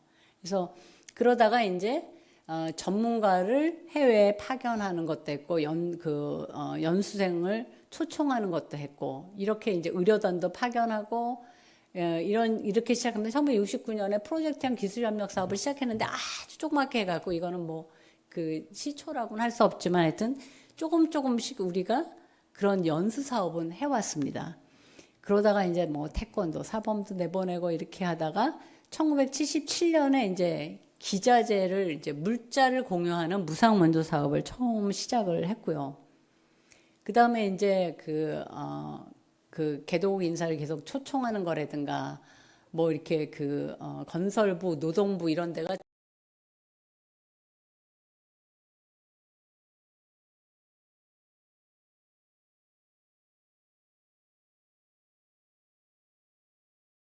청년 봉사단을 처음 내보냈고 이거를 코이카가 설립되면서 코이카로 흡수돼 갖고 1991년부터 이제 코이카에서 봉사단을 내보내게 됐죠. 그래서 지금도 이제 봉사단은 굉장히 많은 인원이 나갑니다. 아마 여러분들이 이렇게 친척 중에서도 누가 나간 사람이 있을지도 모르겠는데 봉사단이 이제는 나이 제한은 없었어요. 그래갖고서는 이제 그 건강 검진을 잘 통과를 하면은 그러면은 이제 70세가 되셔도 나갈 수 있고 그렇습니다. 그래서 이제 그 전문가로 전문가로 파견하는 것도 있지만 그냥 봉사단으로 파견하는 것도 있고 이게 하루에 한 해에 수천 명의 지금 젊은이들이 이 해외 봉사단으로 나갑니다. 이제 이름이 월드 프렌즈 코리아라 해서 WFK라 그래요. 그래서 월드 프렌즈 코리아에서 상대방 국가의 정부에 가서 일하기도 하고 대학에 가서 하기도 하고요. 대학에 한국어 교사로도 가기도 하고 그다음에 그 지역의 보건소나 병원에 가기도 합니다. 그러니까 이제 전문 분야를 이제 코이카가 쭉 봉사단 모집할 때 이렇게 보면은 한국어 교육, 컴퓨터 쪽, 그다음 컴퓨터나 IT 쪽, 간호, 아동 교육 뭐 이런 것들이 쭉 있어요. 농업 쪽, 그다음 어떤 때는 이제 좀 더 가면은 건축 쪽 막 이런 것들도 해달라는데 이런 분들은 잘 찾기가 어려워요. 그래서 이런 쭉 분야가 나오고 이제 나라가 나오고 그러면은 이제 여기 어플라이해서 가는 봉사단으로 가는 방법이 있고 그 다음에 전문가로 가는 방법이 있다. 전문가로 가는 방법은 이제 봉사단은 1년이거나 2년인데 전문가는 더 짧게 가는 방법들이 있습니다. 그래서 프로그램별로 이런 한국에서 이제 국민 참여형 ODA라는데 국민들이 이렇게 참여할 수 있는 방법을 여러 가지로 만들고 있죠. 이거는 넘어가고요. 그러면 한국이 어떤 의미가 있느냐? 한국이 이제 그 원조를 받아서 경제 발전과 민주화를 이룬 굉장히 좋은 모델입니다. 그래서 참 미국한테는 우리가 필요해요. 왜냐하면 미국이 열심히 했는데 정말 성공한 나라이기 때문에 제가 볼 때는 이제 왜 그렇잖아요. 했는데 무슨 열심히 했다고 하는데 성공한 데가 아무 데도 없으면 미국도 창피할 거 아니에요. 근데 한국이 좀 성공해서 제 생각에는 아주 프라우드 할 것 같은 자부심이 생길 것 같은데 그래서 한국이 이 원조를 하는 거는 다른 나라가 하는 거랑 좀 다릅니다. 그래서 서양의 유럽 국가들은 대부분 자기네가 식민지였던 국가들을 하는 경우들이 많아요. 그래서 그거를 연장하려고 그런다든가 또 뭐 거기에 뭐 죗값을 치르려고 그런다. 나는 건 아니지만 누가 막 그런 얘기도 하고 그러는데 하여튼 그렇게 하는데 우리는 식민 지배를 했던 나라가 아닌 나라가 이렇게 발전을 해서 그 경험을 가지고 그 자원을 가지고 한다.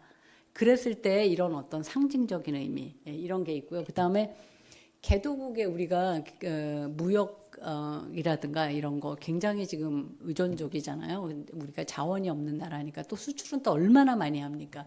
게다가 외국인 노동자들도 지금 점점 더 많이 와고 인구는 이제 고령화되고 이제 이 문제를 어떻게 해결해야 되고 하여튼 지금 뭐 개도국과 우리가 관계가 없이는 살 수가 없는 그래서 협력하지 않으면 안 되는 그런데 우리가 너무너무 인색해 갖고 남은 절대로 안 도와준다 이런 나라가 되면은 정말 곤란해질 것 같고요. 그 다음에 이제 선진국이다라는 거를 인정을 받으려면은 이 글로벌 과제 해결에 좀 앞장서야 됩니다. 그래서 이제 이제 기후 변화다. 그래서 이게 지금 현재 당장 아무 문제가 없지만 우리 후손들이 이제 잘못될 수 있다. 그럼 이 문제를 누가 해결할까? 그러면 사실 우리 지금 현 세대가 아니니까 아무도 하고 싶지 않잖아요. 그러니까 이거를 좀 선진국들이 나서서 해야 되는데 이런 거에 나서서 할 수 있는 데가 그리고 그 지원을 하는 데가 결국은 목소리도 높아집니다. 그래서 우리가 이렇게 생각할 때 한국이 좀 바깥에 나가면은 좀 훌륭한 나라야. 뭐 이렇게 한국 국민이야. 좀 선진국 국민이야. 이러고 대접받고 싶은데 그냥 인색하게 하고 이것도 안 하고 저것도 안 하면 바깥에서 볼 때 나중에 한국한테 저는 에코노믹 애니멀이야라는 말을 또 들을 수가 있겠다. 그래서 그런 거 그다음에 이런 그 G20이나 이런 거에 우리가 또 참여해 갖고 어떤 세계 질서를 만들어 나가는데 기여할 수 있겠다. 이런 의미에서 한국이 이 원조를 해야 된다라는 거를 조금씩 이제 국민들이 이거를 이해를 하고 지지를 하기 시작을 했습니다. 아직까지도 이제 한국에 어려운 사람들이 많아서 그런 얘기가 나오기는 하지만은요. 네. 근데 그 한국에 그러면은 이제 요거 두 개는 제가 짚고 넘어가야 될 것 같은데 그러면은 이게 가난한 나라를 도와주는 걸 왜 도와줘야 되느냐라고 이제 사실 논리를 세워야 돼요. 우리나라에서도 이제 대통령이 이게 가난한 나라 도와줍시다. 우리 예산의 10% 퍼줍시다. 그러면 이제 사람들이 10%를 왜 퍼줘? 우리도 지금 어려운 사람들이 많은데 그럼 5%를 할까요? 뭐 할까요? 이거 협의를 그러니까 국민을 설득해 나가야 되고 사실은 국민이 지지를 해야지 이렇게 하는 거거든요. 그래서 그런 이제 어떤 나라로 우리가 갈 것이냐. 우리가 여기에서 얼마나 어떤 역할을 할 것이냐 이런 거를 사실 국민들의 지지를 얻어나가면서 이제 협의를 하면서 나가는 이런 부분들이 되게 필요한데 그러면 그렇게 하겠다고 했을 때 그럼 우리 마음대로 하면 되느냐 이거를 논의하는 어떻게 하면 좋겠다고 논의하는 게 유엔하고 OECD예요. 그래서 왜냐하면 다 이렇게 막 가갖고 우후죽순으로 이 나라는 이거 하고 저 나라는 저거 하는 것보다는 우리 공동의 목표를 세워서 다 같이 힘을 여기다 쏟자. 그래서 요거 좀 먼저 하고 그 다음에 요거 하고 하자. 이런 논의를 하는 데가 이제 유엔하고 OECD인데 유엔에서 2000년에 밀레니엄 개발 목표, 새천년 개발 목표라는 거를 이제 만들었어요.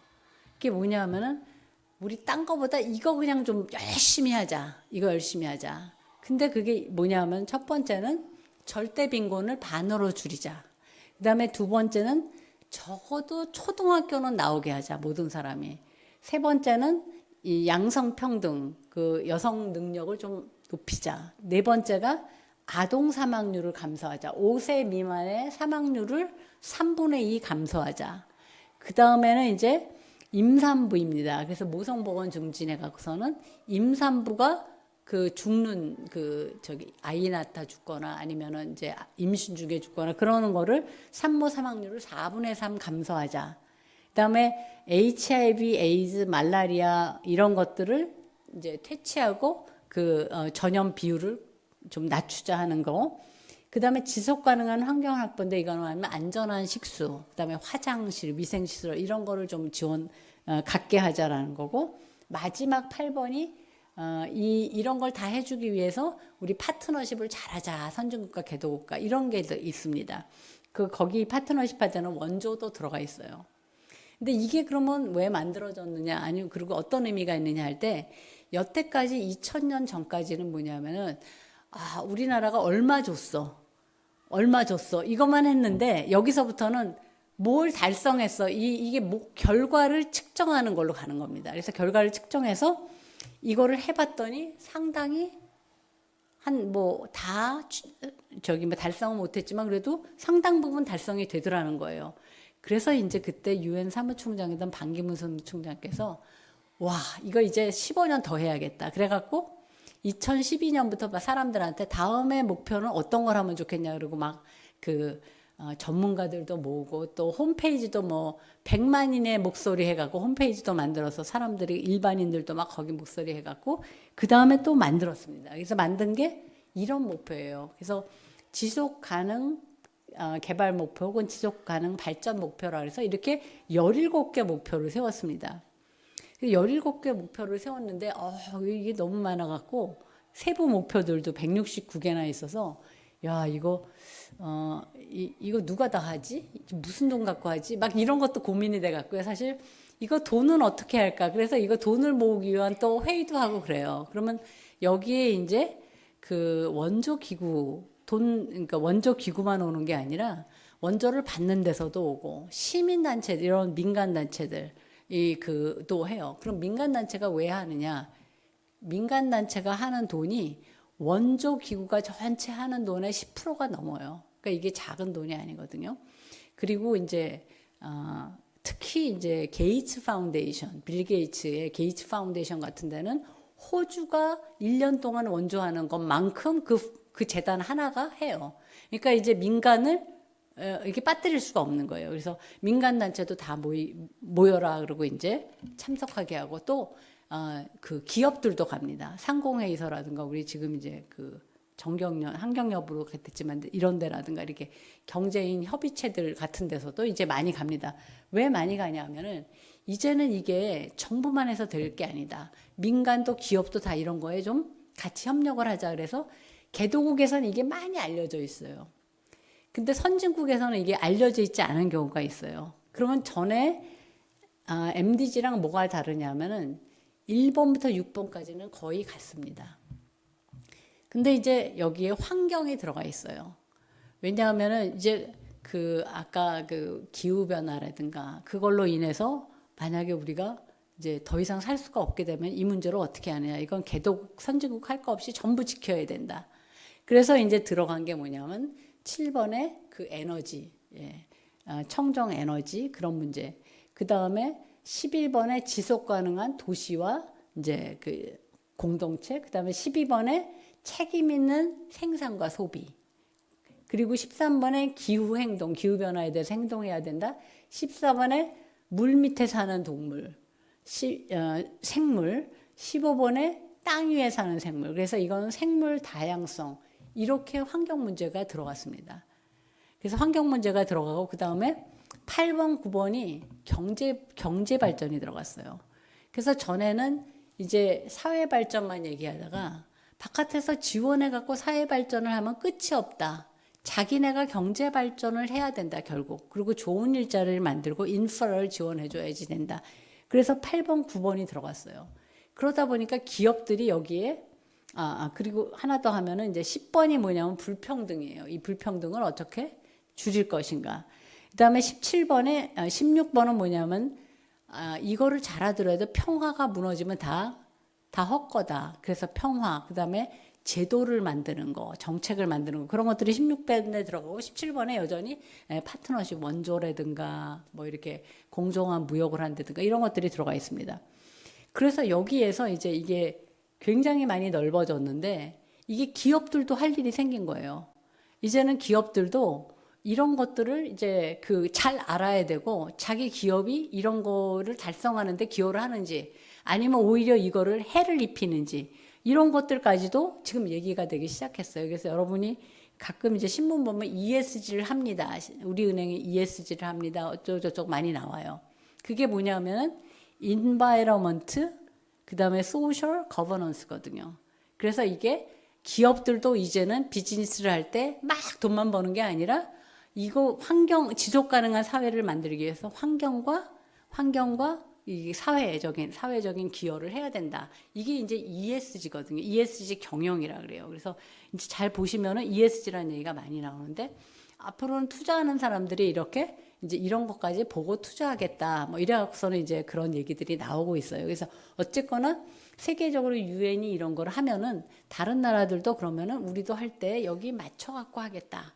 그래갖고 이제 이게 트렌드가 있어요. 그래서 국제개발협력은 혼자 하는 게 아니라 국제사회랑 다 같이 하는 그런 겁니다. 자, 한국이 이렇게 보시면은 쭉 원조를 이렇게 해오다가 2007년부터 해가고 쭉 했습니다. 그래서 우리가 OECD 가입하고 나서부터는 계속 올라가다가 조금 다시 내려왔다가 지금 거의 약간 지지부지한 지금 상태입니다.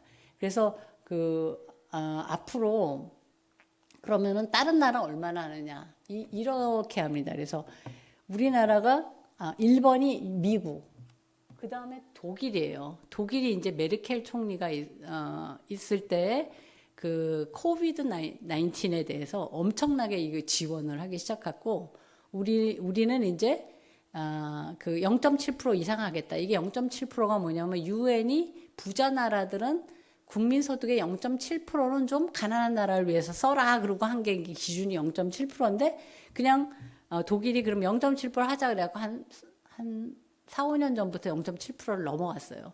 그래서 이제 그 독일이 2위가 됐고 그 다음에 일본이 갑자기 2년 전부터 이게 올리기 시작해갖고 일본, 프랑스, 영국이에요. 영국이 한 뭐 3위 이렇게 했는데 지금 뒤로 밀려갖고 이렇게 보시면 우리나라가 한 10몇 위 해요. 근데 우리나라가 이게 양적으로는 많이 하는 편인데 이것도 발표를 하지만 다른 거 발표하는 게 뭐냐면 요거예요. 요거는 뭐냐면 국민소득 대비 얼마나 하느냐. 예를 들자면 저 옆에 룩셈부르크 같은 데는 1%를 더 이상 하는데 나라가 워낙 작으니까 그 액수는 굉장히 적어요. 그러나 미국 같은 경우에 제일 많이 하지만 퍼센테이지는 0.22%죠. 그래서 이게 다크 회원국의 평균에도 못 미치고 0.7%는 엄청 못 미치죠. 그러나 이제 미국은 좀 다른 게 미국은 개인 기부를 엄청나게 많이 합니다. 세계적으로 가장 많이 하는 나라라서 미국 사람들은 생각에 자기네 나라가 한 10%쯤 이게 가난한 나라를 돕나 보다 하고 있지만 사실은 0.2%밖에 그것도 0.2% 최근에 넘어갔어요. 0.2%고 한국을 보시면 저는 저기서부터 찾다가 한국이 어디 있나 가다가 지금 이렇게 밀렸어요. 사실은 끝에서부터 한 대여섯 번째 있었는데 언제 저 슬로베니아라든가 헝가리라든가 리투아니아 아니 이런 나라들이 우리 앞으로 다 갔더라고요. 한 2년 새에 저 나라들이 갑자기 그 다크에 가입을 하더니 갑자기 이제 막 올려가는 거예요. 이게 왜냐하면은 EU에 들어가려면은 유럽 연합에 들어가려면 이거를 어느 정도 해야 되고 거기에 또 EU의 기준에 맞춰야 돼요. EU에. 그러다 보니까 뭐 터키 같은 데도 막 높였는데 그게 EU에 들어가고 싶어 갖고 막 높였거든요. 그래서 우리는 이제 그런 압력은 좀 없으니까 지금 아직까지 이제 좀 룰루랄라 하고 있기는 있죠. 그래서 우리 뒤에 슬로바키아하고 그리스가 이제 있어서 0.17% 이게 이제 우리나라의 역사상 가장 최고로 많이 한 겁니다. 보통은 0.145가 제일 많이 했었는데 이게 이제 많이 한 거고. 그러면 한국 돈으로 얼마냐? 이게 4조가 넘어요. 근데 내년 예산이 얼마냐? 6조가 넘어요. 우리나라 예산이 굉장히 작게 올라가는데 이게 이렇게 대대적으로 오르는 예산은 사실 없죠. 그래서 뭐 국회에서 어떻게 통과될지는 이제 더 두고 봐야 되겠지만은 이게 그 국제적인 압력이 있기 때문에 아마 이렇게 올리지 않으면 되게 어려워지는 그런 상황일 것 같아요. 왜냐하면 국제적인 압력이 또 오기 때문에. 그러면 우리나라 돈은 누가 제일 많이 받냐? 이게 거의 베트남이었는데 베트남이 이제 3위로 내려갔더라고요. 2021년에. 그래서 방글라데시, 필리핀, 베트남, 캄보디아, 그다음에 미얀마, 인도네시아, 라오스 이게 다 그 아시아 국가입니다. 아마 미얀마가 경제 제재 때문에 조금 이게 내려갈 것 같은데 그리고 그 아프리카에서는 에티오피아, 탄자니아 그다음에 있고 이제 그 콜롬비아가 있죠. 우리나라가 그 콜롬비아, 에티오피아 이런 데가 6.25 때 도와줬다고 해서 여기를 특별히 좀 많이 고려를 합니다. 그럼 어떤 분야에 우리가 많이 지원을 하느냐? 보통 교육, 보건, 인구 쪽에 많이 하고요. 그 다음에 경제 인프라 쪽에 하고 이제 그런 다른 영역들에 하고 있습니다. 이게 우리나라에는 국제개발협력 기본법이라는 게 있어서 이게 이제 모법이에요. 엄마법이고 그 다음에 이제 그 정책 체계는 국무총리가 위원장이 되는 국제개발협력위원회가 있습니다. 그래서 외교부 장관이나 기획재정부 장관 등 각 부처 장관과 그 민간 인사. 저도 4년 동안 저 위원회를 했는데 약간 형식적이에요. 저기서 막 무슨 토론할 수 있는 건 아니고, 예, 저기서 최종 채택을 하고, 요 실무위원회에서 보통 토론을 하죠. 이 실무위원회는 국무조정실에서 이제 그 주관을 하고, 유상원조는 기획재정부에서, 그 다음에 그 집행하는 건 수출입은행에서 맡아서 합니다. 그 다음에 이제 외교부가 무상원조를 전체 총괄을 하는데, 무상원조를 하는 한국의 그 부처나 지방자치단체 기관이 한 40개 돼요. 40개 정도 되는 걸로 알고 있어요. 그래서 굉장히 많은 데가 해갖고 이거를 이제 어떻게 통합할까 이런 생각들을 하는데 딱 부처마다 또 하고 싶어 해서 이걸 또 말리지 못하는 상황입니다. 그래서 코이카가 이제 무상원조 집행을 하고요. 예, 그래서 이제 돈 보면은 유상원조, 무상원조의 유상원조 한국수출입은행 코이카가 이제 무상원조 하고요. 외교부가 직접 하는 인도적 지원, 또 기획재정부가 직접 하는 지식 나눔 프로그램 이게 있고요. 그 다음에 코이카의 사업 형태를 보면 저쪽에 복잡한데 지금 제가 말씀드린 게 뭐 복잡한 이름으로 쓰여 있는 겁니다. 아까 말씀드린 국별 사업, 프로젝트 사업, 연수 사업, 봉사단 사업 뭐 이런 것들이고요. 그 다음에 그럼 사업 분야가 뭐냐? 교육, 보건의료, 공공행정, 농림수산, 기술환경, 에너지, 범분야 뭐 이런 쪽에서 이제 하게 되고요. 이게 아마 마지막 슬라이드인 것 같은데 그러면은 어느 나라를 우리가 주로 하느냐? 옛날에는 굉장히 작은 예산을 가지고 막 100개 국가에 했어요. 그러다 보니까 이게 너무 이게 조금씩 나눠준다 그래서 이거를 이제 몇 개 국가로 이제 좀 줄이자 해갖고 한 개 27개 국가입니다. 27개 국가인데 아시아에 이제 저렇게 맞고 인도가 사실 빠졌다가 다시 들어갔어요. 인도가. 그리고 이제 아프리카에 이제 저렇게 7개 나라가 있고 그다음에 중동 쪽과 중앙아시아가 우즈베키스탄만 있다가 이제 우르르 들어갔어요. 그래서 우크라이나가 이제 들어갔는데 들어가자마자 이제 전쟁이 나갔고 지금 이제 그런 상황이고 중남미에 저렇게 4개국 해서 27개국이 이제 중점 협력국입니다. 이거는 뭐냐면은 ODA가 주로 저쪽 나라에 많이 가기 때문에 저쪽 나라에 일거리가 많다라는 거고 이제 그 NGO들은 주로 이제 이 코이카에서도 민간 단체한테 지원하는 돈이 있어요. 그래서 이 민간 단체를 지원받으려면은 저 나라에 그 나라마다 협력 전략이 있어요. 그래서 거기에 맞추거나 아니면 우리는 민간 단체니까 나라 전략하고 아주 다르게 뭐 장애인을 지원하겠다라든가 뭐 이런 식으로 해서 초점을 맞춰서 뭐 따로 하기도 하죠. 그래서 그런 방식으로 이제 보완적으로 민간 단체가 역할을 하기도 합니다. 예, 이거는 혹시 몰라서 제가 저기를 했고요.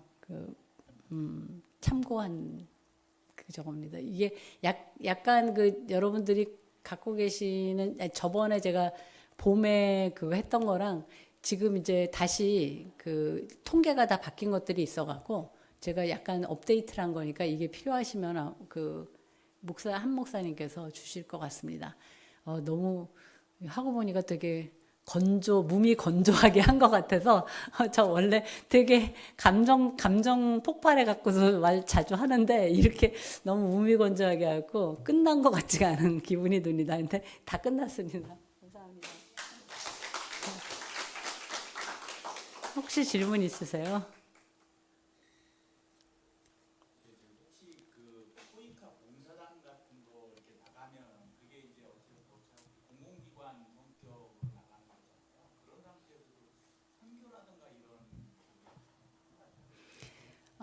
그 본인이 하겠다는 일을 안 하고 선교를 하면요, 예, 귀국 조치됩니다. 그런데 본인이 할 거 다 하고 그 나라 법에 맞춰서 선교를 하면은 아주 저기 뭐야 문제될 게 아무것도 없고요. 이제 나가시면 예를 들면 동티모르 같은 경우는 96%가 카톨릭이에요. 선교를 해도 무방해요. 그런데 이제 만약에 베트남 같은 데 가셔서 선교를 하시면은 이게 이제 베트남 같은 데 자기가 알아서 믿는 거는 어떻게 못 하는데 이게 포교하는 게 이게 되면은 이제 그 어려움에 처할 수가 있기 때문에 나라별로 이제 그런 것들을 좀 다를 수가 있어요. 그래서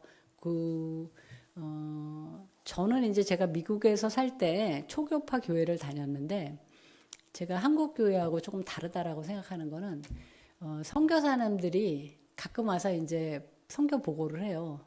근데 어떤 분이 이제 그 페루에 이제 오지에 가서 선교를 하시는 분이 있다 그래서 선교 보고를 하는데 맨 무슨 우물 파주고 뭐 해주고 뭐 그 펌프 수리해주고 이런 얘기만 하다 끝나셔갖고 아니 저분은 뭐 선교를 하러 갔다는데 맨날 우물 파주고 펌프 고장난 거 수리해주고 뭐 그거를 하셨지 이렇게 생각을 했거든요.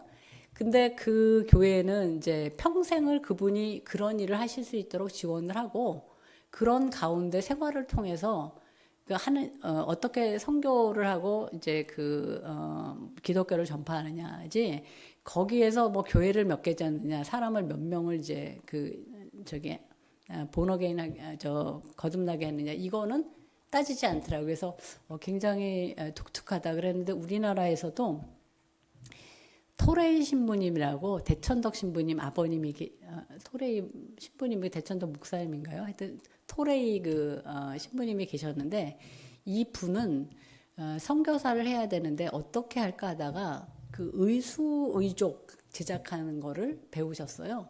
그래서 그거를 이제 중국에 가서 하려고 그러다가 중국에서 뭐 교통사고가 나셨나 뭐 하여튼 그러면서 상황이 안 돼서 다시 본국으로 갔다가 한국 전쟁에 나서 다시 나오신 분이에요.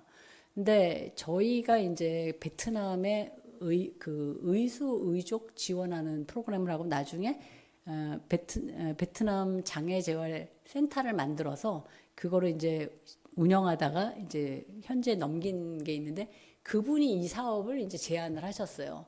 근데 그분은 김형식 교수님인데 중앙대학교 아동복지학과 교수님이셨고 나중에 UN 장애인권리위원회 위원이셨고 그런 분인데 지금 이제 해방동이에요. 1945년생인데 이분이 해주에서 이제 내려오다가 그때 이제 한국 나이로 6살인가 뭐 그랬대요.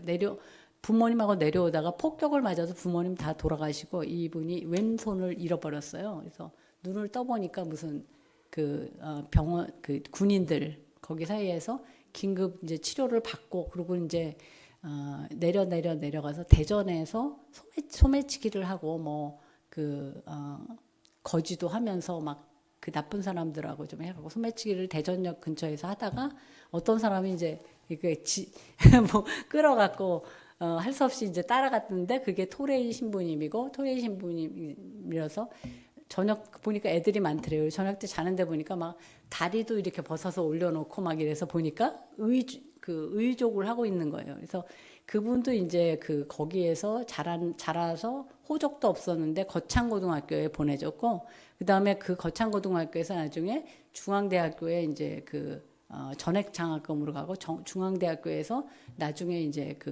유학을 가게 돼갖고 그분이 런던 정경대학에서 공부도 하시고 독일에서 공부하셨어요. 근데 그분이 그런 과정에 옥스팸이라는 단체가 아동 결연으로 그분을 계속 지원을 했었어요. 근데 그분이 이제 영국 분인데 영국 그분을 부모님이라고 부르더라고요. 부모님이라고 부르고 그리고 이제 그분 가정에 가끔씩 왜냐하면 런던에서 공부도 하고 그랬으니까 가끔씩 가고 그러는데 왜 나를 선택했느냐 손도 없는데 그랬더니 너는 더 도움이 필요한데 다른 사람이 하지 않을 수도 있기 때문에 내가 너를 선택했다. 그런 얘기를 하셨다 그러고 나중에 돌아가시면서 자기 애들하고 유산 분배를 이분한테도 했다 그러더라고요. 그래서 그러면서 그거가 이제 책에 써 있어요. 책을 내셔갖고 이제 책에 써 있는데 그분을 저기 해주신 토레이 신부님이 바로 그렇게 말하자면 선교를 한 건 아니죠, 그분이. 그러니까 걔네들을 다 해서 하고 이제 그 손발을 갖게 하고 일을 거리를 공부하고 일거리를 갖게 하고 그리고 그 사람들이 나중에 뭐가 되겠어요? 크리스찬이 되지 않겠어요? 그러니까 이분은 아주 그 김영식 교수님은 뭐 신실한 크리스찬이 되셨고 그래서 뭐 저는 어떻게 우리 너무너무 빨리빨리 뭘 하는 사람들인데 아마 가셔서 내가 크리스찬이다라는 거를 얘기하는 거 잡아가는 사람은 잡아가는 나라는 없어요. 크리스찬이다. 근데 굉장히 잘하신다. 뭔가 다르다. 그러면은 그 성경에도 있듯이 궁금해하지 않겠어요? 그래서 저희가 이제 한번 이런 적이 있어요. 저희가 그 베트남의 암소은행이라는 거래요. 송아지를 이제 빌려주고 이제 6개월 된 송아지를 빌려주고 3년 후에 이제 갚게 하는 거예요. 3년 후에 갚게 해갖고 지금 굉장히 많은 소가 지금 베트남에서 저희가 지원한 게 지금도 돌아다니고 있어요. 그래서 3년 만에 오면 또 지원하고 3년 만에 오면 지원하고 이렇게 하는데 그 중에 이제 하나 교회가 한 군데 지원하는 데가 갈릴리 교회 임명진 목사님 교회였었어요. 그래서 임명진 목사님이 설교에서 그 요새 환갑 뭐 진갑하고 하면서 상다리 부러지게 하고 먹으면 뭐 하냐. 다 한쪽으로는 다이어트 하면서 그러니까 그냥 돈을 좀 아껴갖고 소 한 마리씩 보내라. 그런 이제 보내자. 그런 때. 그래갖고 한 40명을 이제 모으셨어요. 그래갖고서는 그 40분이 다 또 그 중에 이제 시간 되는 분이 베트남으로 가셨어요. 베트남 가셔갖고 그 지원하는 그 지원식에 다 오셨는데 그때 이제 저희가 그거를 지원한 사람들 가족 사진을 다 저희 가져가고 그 다음에 지원받는 사람들 가족 그걸 해갖고 그걸 서로 바꾸고 그 다음에 그거를 이제 그 각각 집에 걸어놓게 하고 이 사람들이 당신한테 소를 이제 지원한 사람이다. 그리고 당신네 소가 건강하고 또 당신 가족들이 다 건강하고 잘 되기를 기도하는 사람들이다. 기도하는 크리스찬들이다. 라고 해갖고 매일 보는 거죠. 이제 거기 달려 있어서. 그러면 우리가 정말 다른 말로 성경하는 것도 좋지만 그런 식으로 자기한테 필요한 그 도움을 주고 기도한다고 하는데 그거 싫어할 사람이 어디 있겠어요. 그래서 그런 사람들이 이제 또 그 송아지가 새끼 낳고 해서 학교 보내고 애들이 그 송아지 데리고 다니고 그래서 저는 그런 것이 작은 씨앗이 되지 않을까 그렇게 생각을 해서 반드시 이제 성교다라는 그런 중압감을 가지고 하는 것보다 삶에서부터 신천할 수 있는 거 그렇게 하기에는 정말 제 생각에 이 뭐 봉사단이든 자문관이든 도움을 주는 거니까 너무 좋은 것 같다 그런 생각이 듭니다.